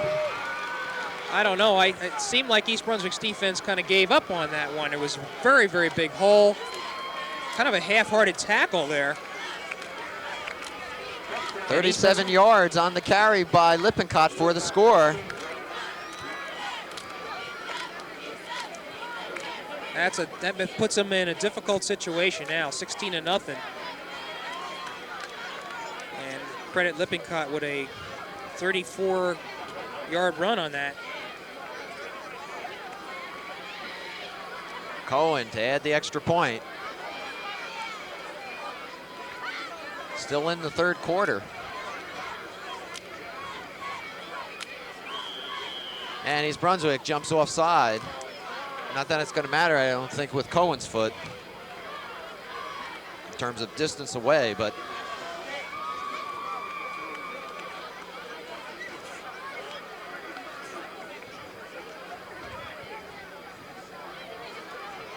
well, they're discussing it here.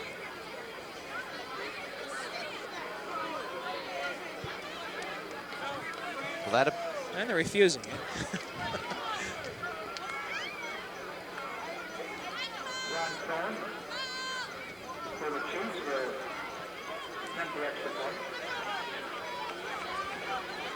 well, Cherokee 2 possessions and 2 scores in this 3rd quarter. Cohen looking to add the 17th point.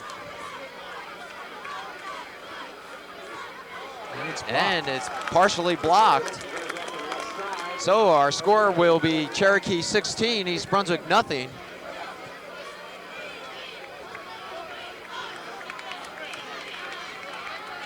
It appeared like there was more discussion going on down there, but I guess not. Now East Brunswick's going to have to get their heads up here and see what they can do. Thus far, they haven't really had any offensive success to speak of. Well, mistakes, some drop passes, fumbles, you know. It's really those things hurt. hurt. I think I'm in shock. I just think that I think a lot of people are. And the defense giving up those big holes. I think so. Yeah, I agree, Phil. And it's what makes it interesting is that all of a sudden, toward the latter part of the first half, there is when Cherokee seemed to find some keys. All right, Pilato's back in the game, and he and Johnson are back deep for the Bears.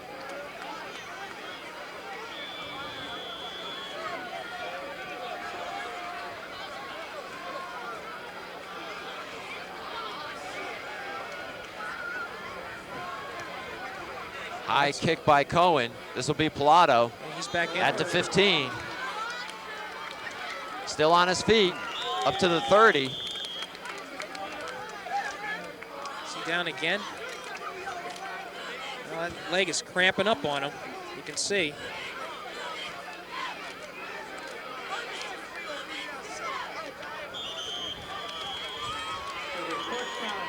And he's going to need some assistance.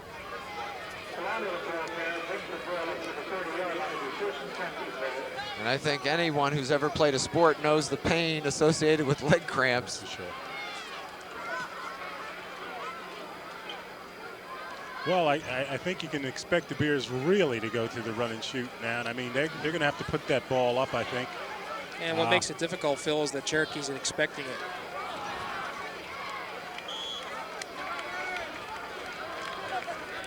And we're ready to go. Bears will have it 1st and 10 on their own 30.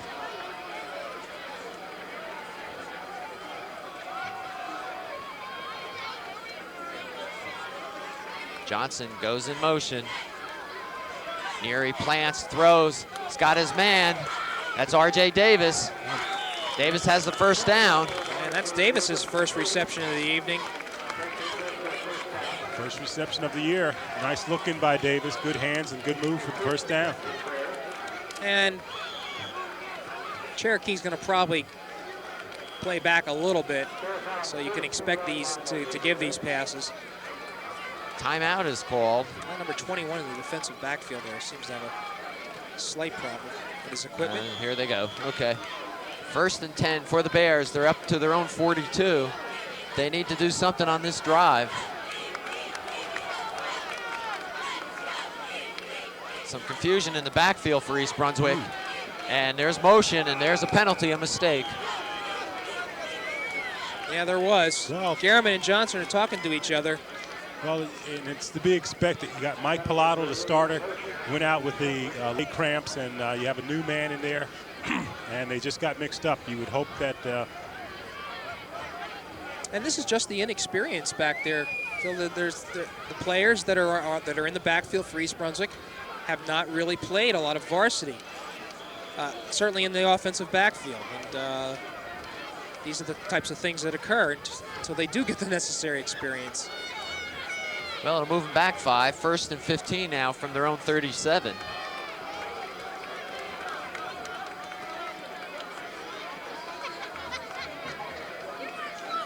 Gurman in motion.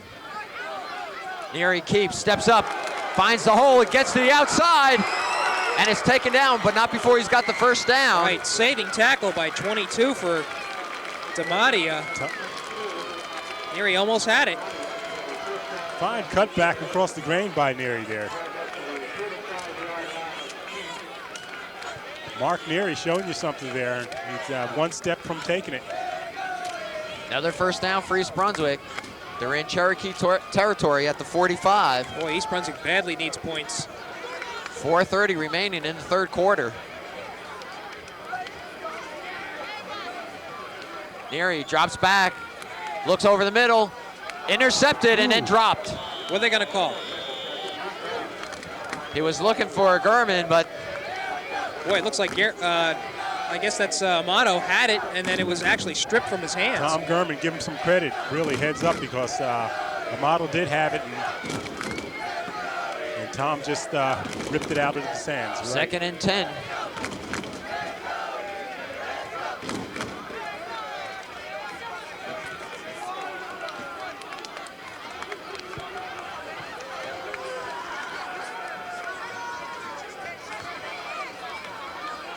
That's Nugent on the carry. He's got some room, and he's got a first down, John. He's got the first down, showing some good footwork.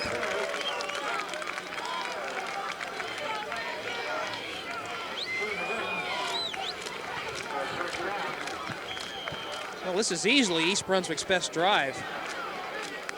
Ball on the Cherokee 33. Clock down to 4 minutes, 3rd quarter. East Brunswick trailing 16-0, but they're on the move. Neary to Johnson, a little mix-up. He'll get to the line of scrimmage. Boy, a player for Cherokee, I think it was 65, was in there. Actually number 34, Manful, made the first contact. He got inside fairly quickly.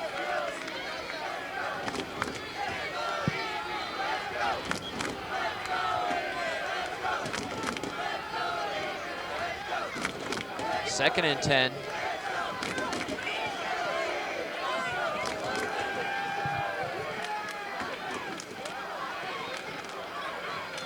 Neary drops, looking downfield deep. He puts it up in the air for Davis. Touchdown, East Brunswick! Yes, it is. Touchdown.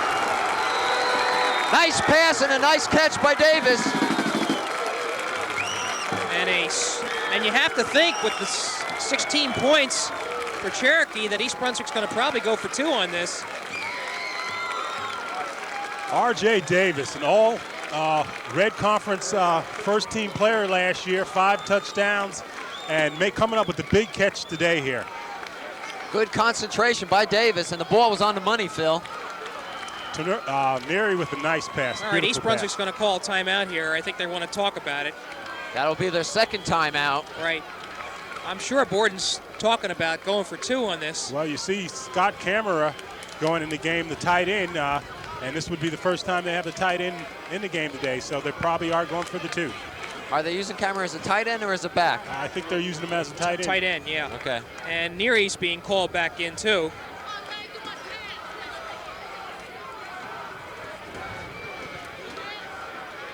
Well, that play's got to take a lot of pressure off Neary, Phil.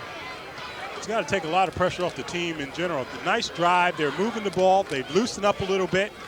We just got to hope that defense gets back. Yeah, really. In the game. That's the spot. I mean, you'd be happy for the touchdown, but now your eyes focus on the defense because really they haven't been able to stop Cherokee since the late part of the first half. 3:12 remain. East Brunswick's going to go for 2.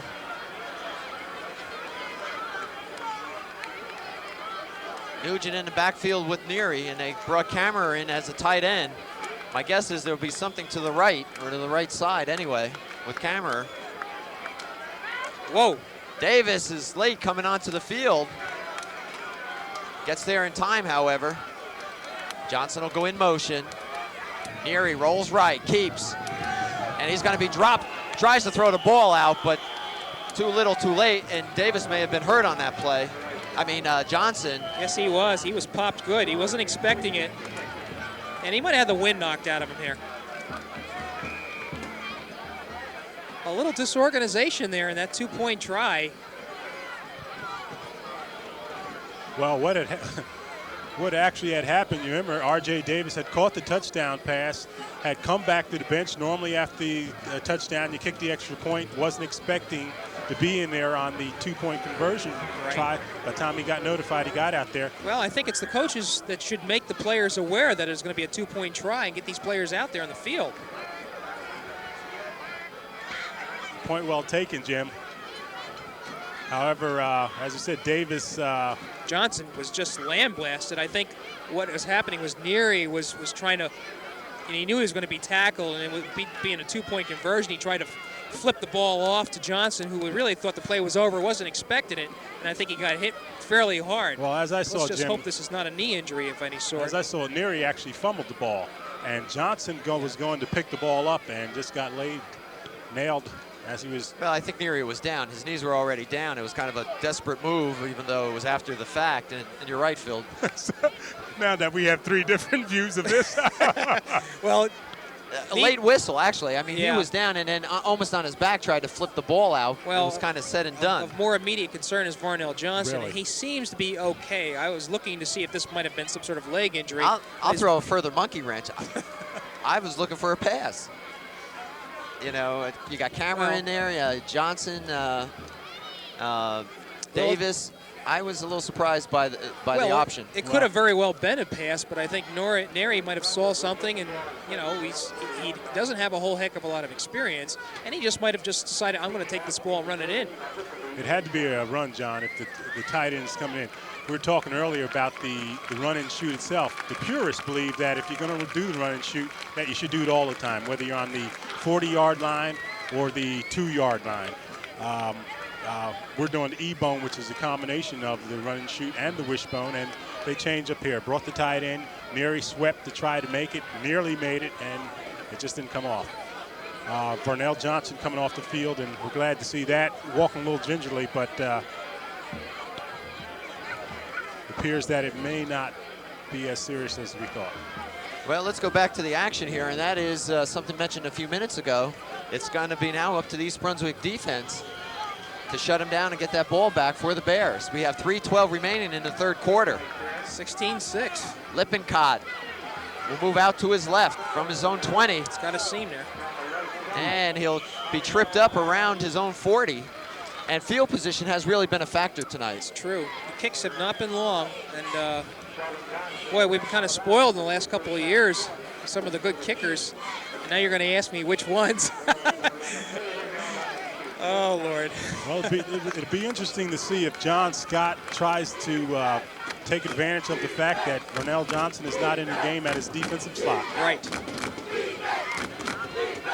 And Cherokee will send 2 men to the right, split wide right. Cafaro is the quarterback, I formation. Manful is the up man. This is Lippincott, and he's dropped in his own backfield. And I'll tell you, Jay Adocio, the first time tonight we've been able to call his name, comes up with a super tackle. And the touchdown obviously has given East Brunswick's defense somewhat a little bit more spirit. 16-6 is our score. The Bears trailing by 10. Now, Pilato still bending over in the secondary. You're going to have to watch him.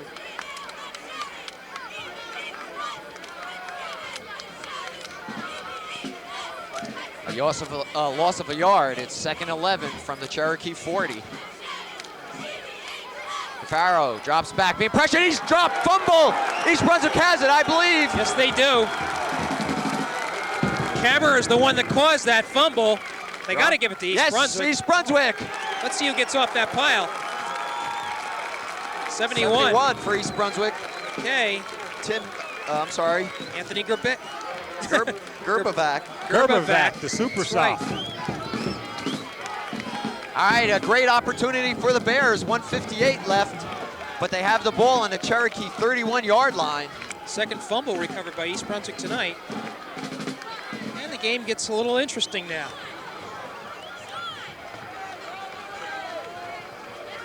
Neary has Nugent in the backfield. 2 receivers to the left. And that's Nugent. Ooh. And he's dropped right there. Maybe gets a half a yard. I'll tell you, number 55 for Cherokee.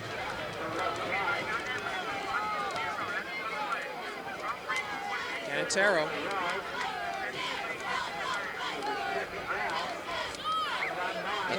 Let's give Nugent a yard, make it 2nd and 9. Ball on the Cherokee 30.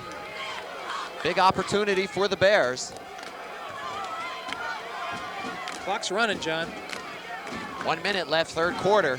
Neary, slight roll to his right, looks down the middle. Ooh. And he throws it too far for Nugent, intercepted. The interception was by number 21, Kerry Patton. Well, I'm not quite sure what Mark had in mind there. The receivers were flanked out farther and kind of threw it right over the middle. Perhaps the receiver was supposed to make a cut on that, but... Well, I think Phil mentioned earlier, it's a read for both the quarterback and the receivers. Yep. That's right. I'll tell you, it's well, the bad news was the interception. The good news is that the defense seemed to come back. Let's see if it holds up. Cherokee will have it on their own 16 now on the interception. 1st and 10, 45 seconds, and the clock running, third quarter. They have the lead, 16-6. Manful. They rack and him up he's this not time. going anywhere this time. Yeah. I'll tell you, a host of defensive tacklers there. And I wouldn't be surprised if Cherokee lets the clock run out on this third quarter. There's 20 seconds left. They're going to want to use the clock.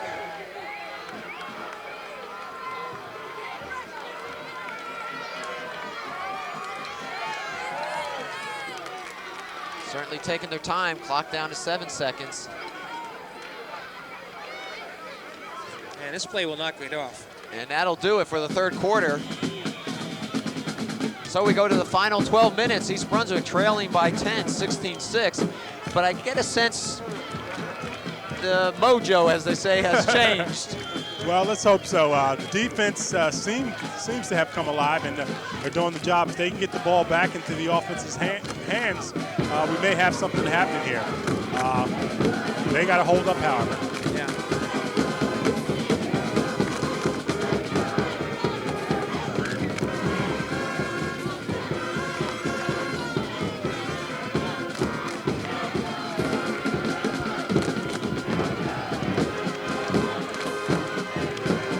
One final quarter left.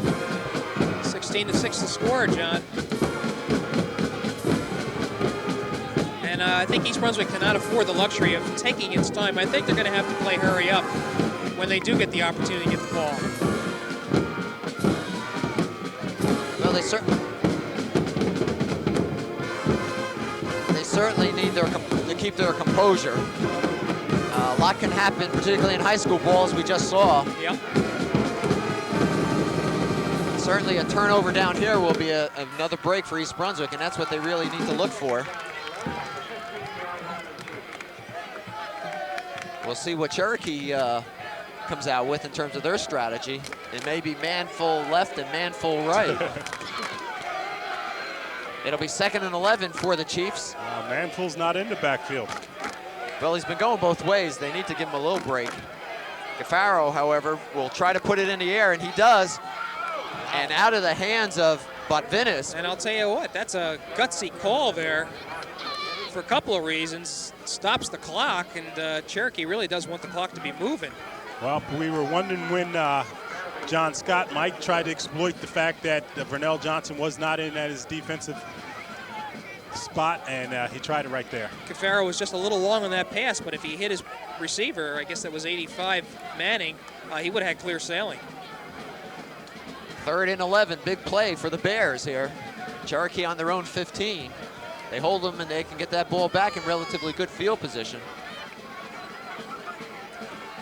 See what the Chiefs come out with. They put one receiver to the left. Wishbone type backfield. Straight dive play to Lippincott.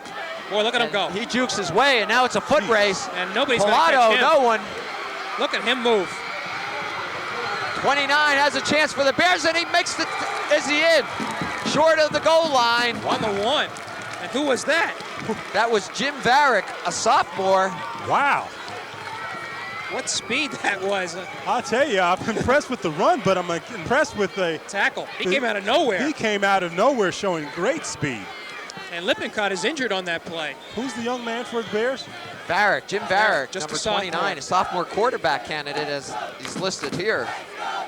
Wow. Quarterback and defensive back. And wow, what a run by Lippincott. He's got to have well over 100 yards rushing. Well, there's a popular song out now called Just Bust a Move, and that's what Mr. Lippincott did. Took a step outside and back to the inside, and he was gone. That would have been 85 yards, and unfortunately for Lippincott, he won 84.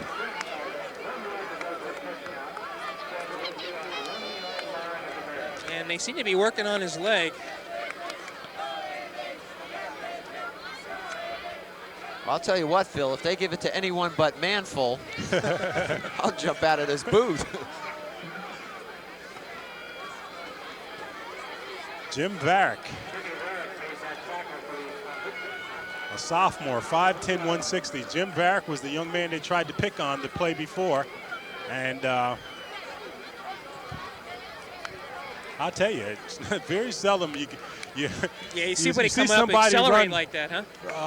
Run nearly for a touchdown like that, and you're talking about the defensive player. But he showed tremendous speed. And they are taking their time with Lippincott.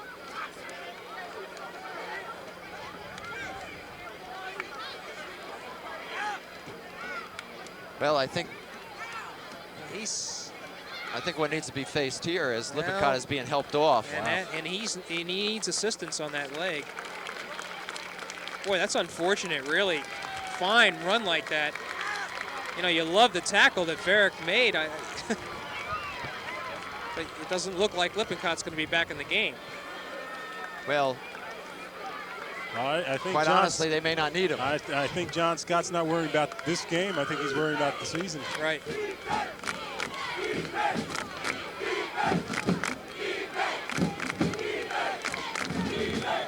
Cherokee from the 1 foot line, basically. We'll have it 1st and goal. And Manful. He's in. 1 yard run. And I think that kind of puts the nail on the coffin for East Brunswick. Simply just not enough time.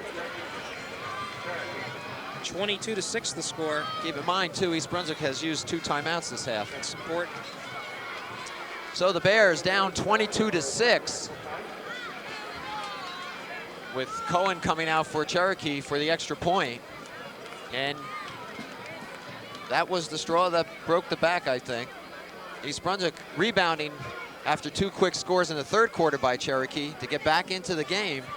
And then Lippincott goes 84 yards and his tackle from behind just short of the goal. Manful puts it over, and we're at 22-6.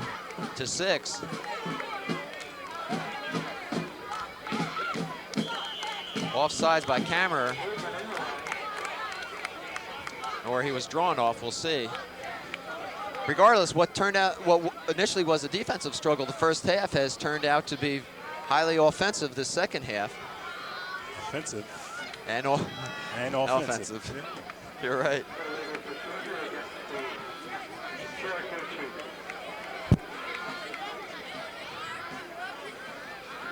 Phil, we talked about not knowing what Cherokee had, and I know you, Jimmy, and I were talking briefly before the game tonight. They're a quality program, and you can't take them lightly. Oh, never, never. And I think that's the point I mentioned earlier. 9 of the last 10 years they've won the conference. 8 out of the last 10 years they've been in the state playoffs. So. And it was thought that this might even be a down year for Cherokee, and it very well may be. We don't know what the quality is.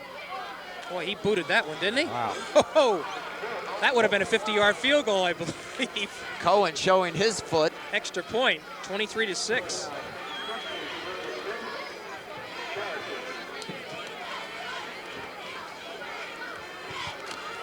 We have 11:38 remaining in the game.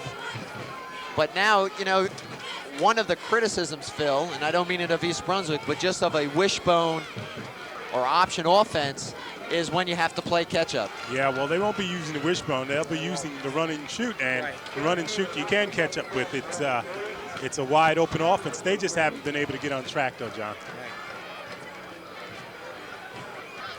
And let's face it, East Brunswick's a very downtrodden team right now. They're very disappointed in what has transpired. They came into this game as an expected favorite, and it really hasn't turned out that way.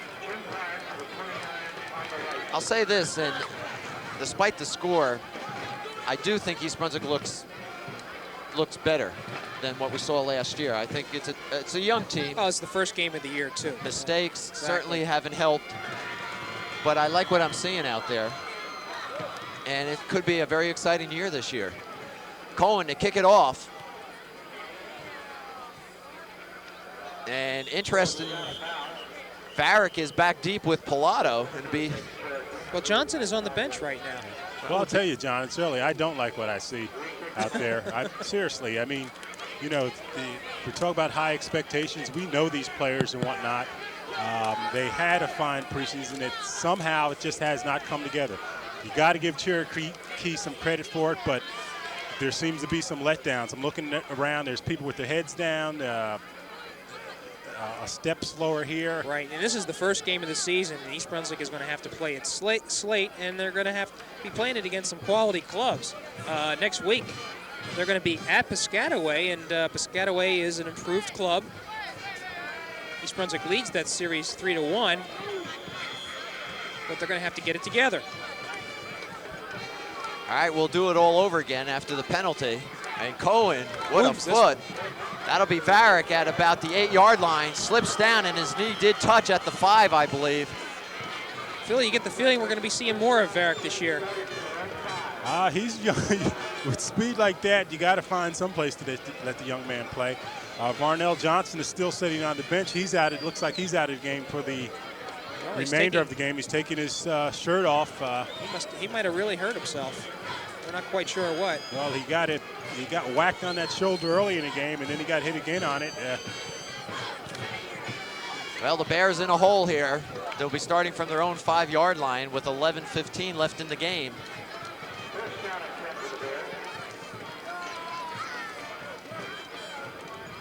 Neary rolls to his left, sets up and throws. He's got his man. It's Tenora.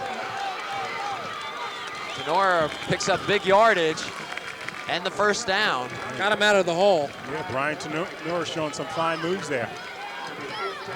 Do you go to a hurry-up offense, or?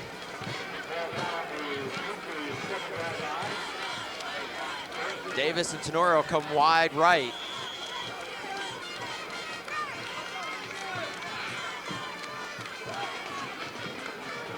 Neary, ball knocked up in the air by Manful.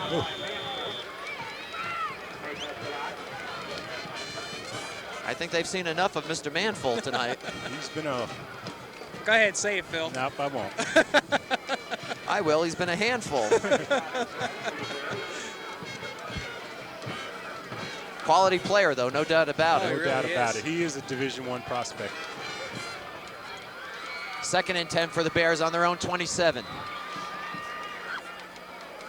Neary rolls to his right, throws, looking for Tenora, and he was pressured. And that's a little of what the run and shoot is all about.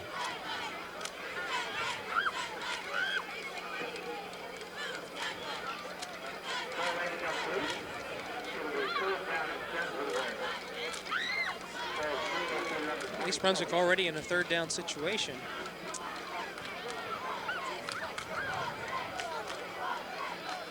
You might look for the ball to be passed to either Tenora or R.J. Davis, flank left. Neary rolls to his left, steps up, throws deep down the sideline. He's got Davis. Oh. And Davis on the wet turf could not come back for the ball. The ball was thrown outside, Phil, and looks like Davis was cutting in. He was open. It was outside and underthrown. Davis clearly was open and streaking, and Mark just wasn't able to hit him there. Bears going to have to punt. They'll punt it away on 4th down. And Cherokee should have good field position again.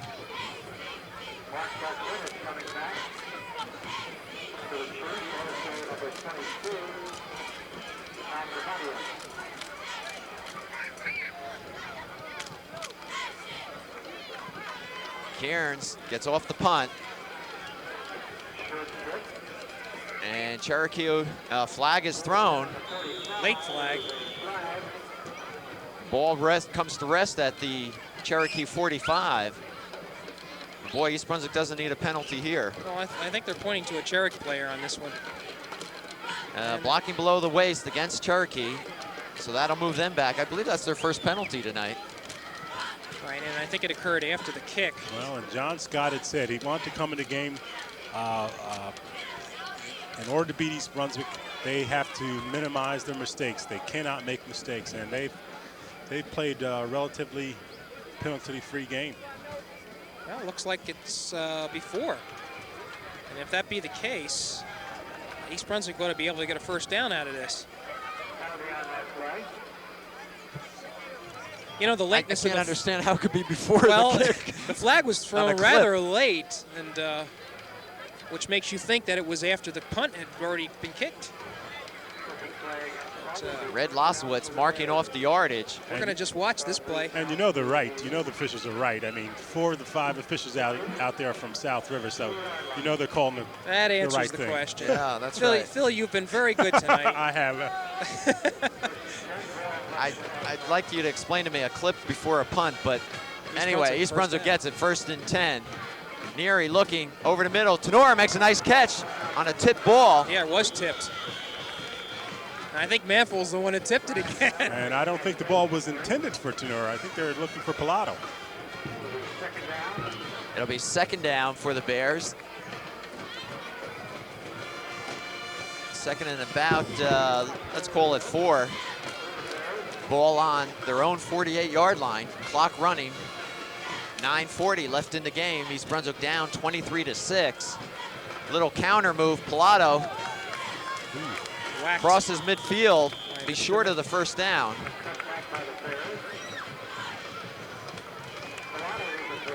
And right in the middle of it all is number 51, P.J. Mahegan. East Brunswick really needs to hurry up here. They don't have all that much time to get back the points, down 23-6.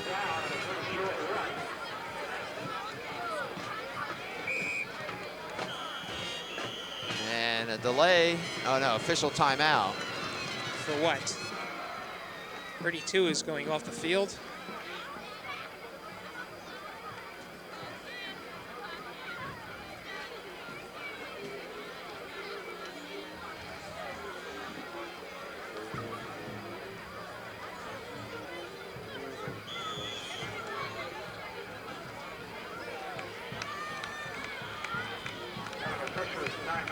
All right, 3rd and about a yard.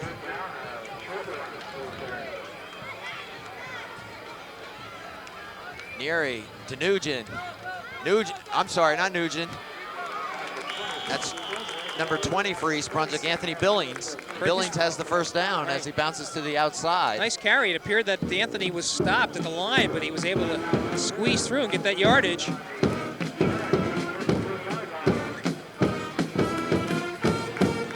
First and 10, ball on the Cherokee 43. 8:35 left in the game. Neary drops back, looking downfield deep. He's got Davis on the outside. Could have called a flag on that one. No penalty. I'll tell you, fine effort by R.J. Davis, however, and a nice throw by Neary. He was bumped on the way up. Didn't call it. And also fine defensive play. Phil, just a quick observation on Mark Neary. I'm sure this is going to be corrected, but in his first game, he seems to look directly at the place that he's going to pass it as soon as he gets the ball. It's not a presence of mind, but he sort of telegraphs the ball when he throws it. He throws a nice ball, but Right. it sort of tipped off the defender for Cherokee, and he was able to come over and make the play. Well, I think you're right. I think the more games he gets under his belt, the better he's going to be. This is his first varsity game, and he's shown some stuff.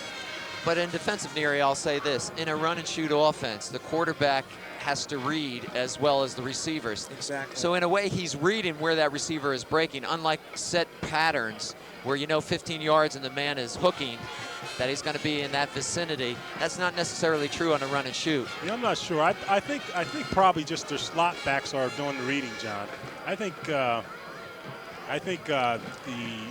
wide receivers are, it's pre-designed and whatnot. The slot backs are the ones that are actually doing the reading.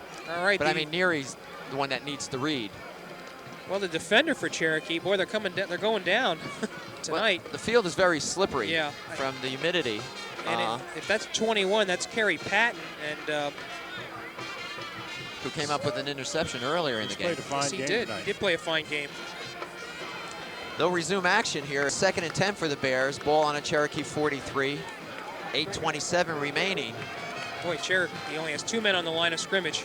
Neary rather, looking for Davis and has him. I think this Fumble. Yes. Oh, wow. He was Davis down. fumbles, and it goes over to Cherokee. You almost thought he was down before the Really? ball came out.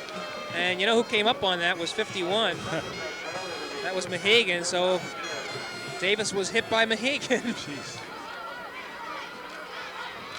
You would almost think that every player out there has either 51 or 34 on their chest for the Cherokee defense.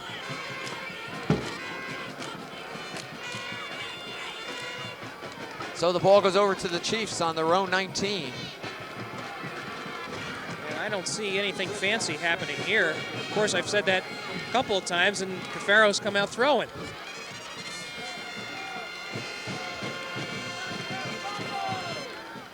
Little counter inside.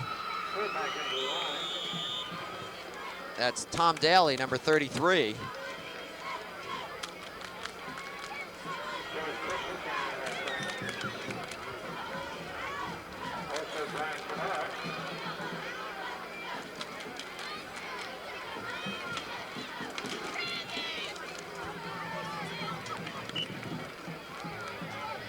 Clock keeps running.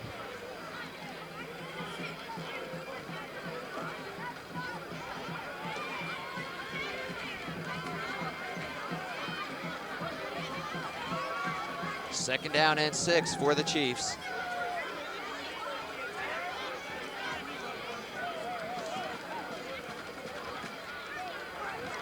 Ooh. Whoa, vicious hit from the inside on number 22, Tom DiMattia. And that was Kammerer. Cameron German teaming up on the tackle there.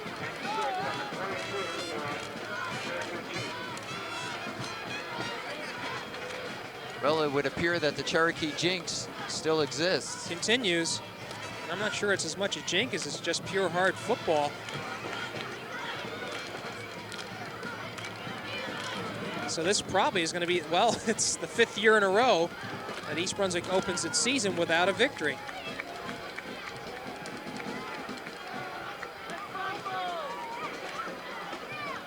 Cafaro inside to Manful, and I think that's the first time he's been moved back. And again, Cameron leading the attack. But the defense did their job. Ball will go over to the Bears now. Cameron. Crowd's starting to thin out now.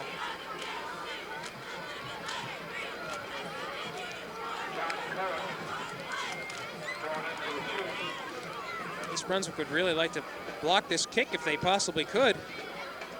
I guess they're setting up for a run back here. Tenora and Pilato back for East Brunswick. Cohen has trouble with the ball. Still gets it off. Gets it off. Kick will be short. Fair catch by, oh. He signaled fair catch, didn't it? It looked it, yeah, and there's a flag. And that's what the call is going to be. Sonora definitely raised his right hand.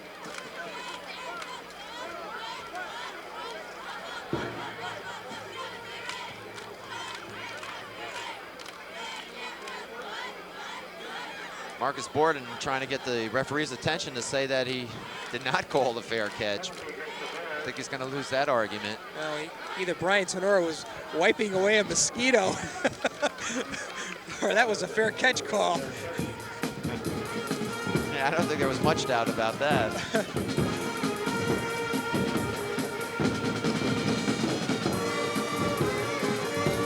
And what's going to happen here?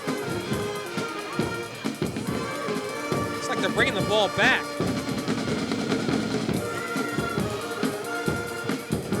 I'm going to have to brush up on my high school rules here. It seems like every play goes back to the line of scrimmage. They're going to mark it from that point. In which case, if this is a 15-yarder, Cherokee retains possession and gets a first down. Not quite. Well, the chains were already moved, so now they need to realign all of that. Defense comes back onto the field. I think you're right, Jim. And it looks like Cherokee will retain possession. So that is a costly penalty for the Bears. No one's sure really who's supposed to be out there, offense or defense. Cherokee finally gets their offensive unit out there.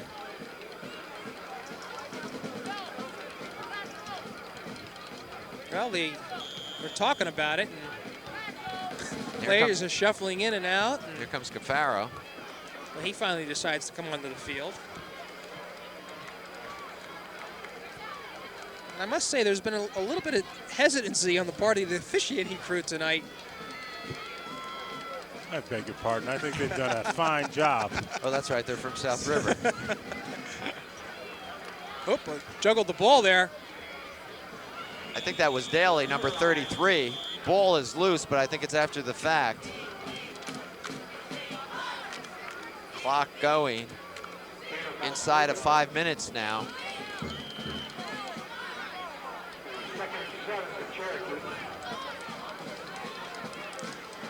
And this will be a tough one for the Bears. I know we have mentioned before, they came into the season with higher expectations, and now they're going to have to get it up for Piscataway next week. And just to look at the schedule as we're viewing the play here, next home game will be 2 weeks from tonight. Manful. And Woodbridge will be here at J. Doyle Field September 28th. That's a Friday night game. And a host of tacklers led by Jay Adocio.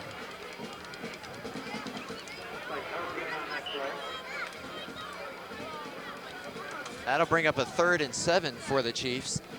Ball resting on their own 38-yard line. 4 minutes left in the game.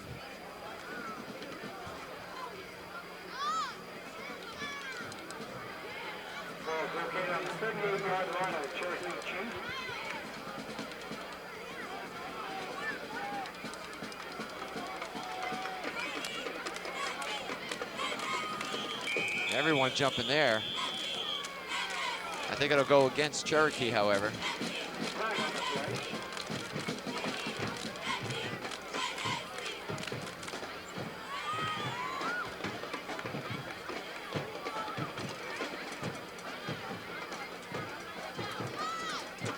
Oh, against East Brunswick.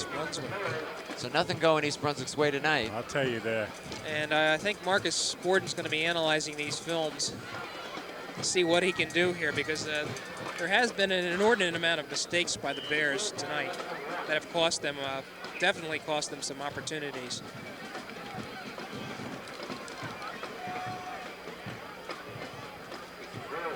Clock continues to roll. 3:30 left. 3rd and 1 now. Manful, he's got the first down. And that's all they really needed.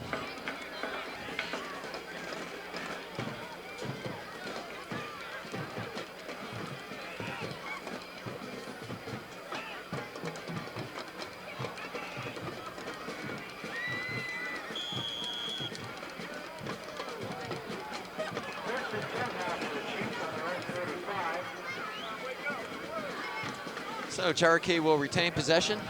The ball will be at their own 45. More importantly, the clock is running. And let's hand it to the Chiefs. They came Yes. up here and did a job. Made the adjustments for the second half and really exploded. Kammerer drops Cafaro. Wow. And if you really want to look at a highlight tonight, there it is. Scott Kammerer living up really to his all-state A expectations. flag is down. He has played at a very spirited game. He's no played doubt a about super it. game. Really He's has. been in and on an awful lot of tackles tonight. Holding against East Brunswick. I mean, Cherokee, I'm sorry.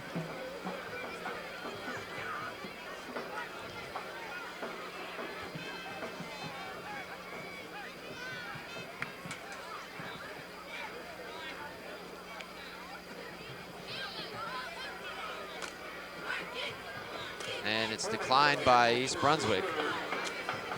Well, that's true. They want to get the ball. Apparently that starts the clock. Farrow lost 5 yards on the play, so it'll bring up a 2nd and 15. Ball moved back to the Cherokee 39. 2 minutes and 30 seconds now remaining in the game.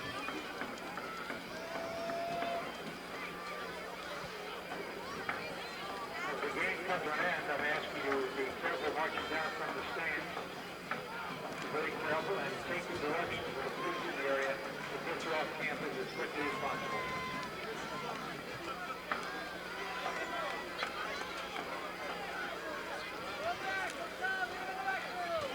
Handoff to the deep back, DeMattia. Nice little shuttle spot. Uh-oh, somebody's down. Looks like Gehrman. And Bears are saying a fumble.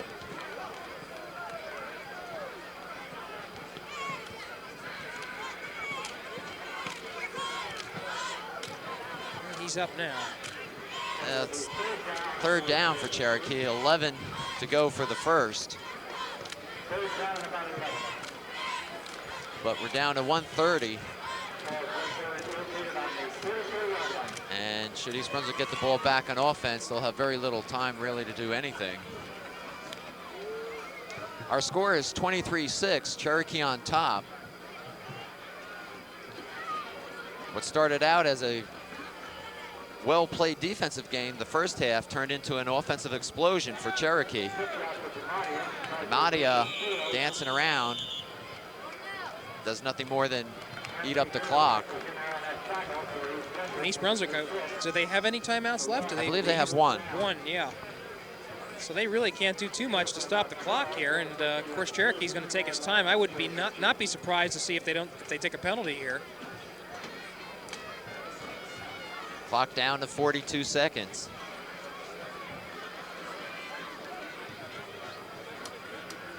Well, a couple questions to be answered. Number one, Varnell Johnson on the sideline had his shoulder pads off. You have to wonder the extent of his injury and his availability for the next game. I know the Bears really want him. And there's the penalty flag, John. As you called it, Jim, delay of game. That'll move Cherokee back. It's really moot at this point with 19 seconds. East Brunswick puts out the punt return team. Another question to be answered, quite frankly, is we alluded to a fine preseason performance by the Bears. And here it is, the first regular season game, and they really do not look anything quite like what we thought they would. Question is this the real East Brunswick to look to this year, or are we going to see a little bit of a turnaround? And that will have to wait till next week against Piscataway.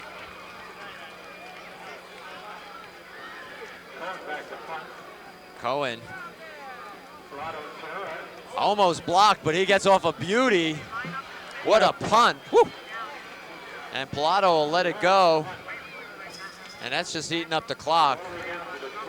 With 6 seconds left, East Brunswick will go on to offense. And 6 seconds. Cohen has impressed me tonight with that foot. He's a fine Really all-around is. kicker. He really is.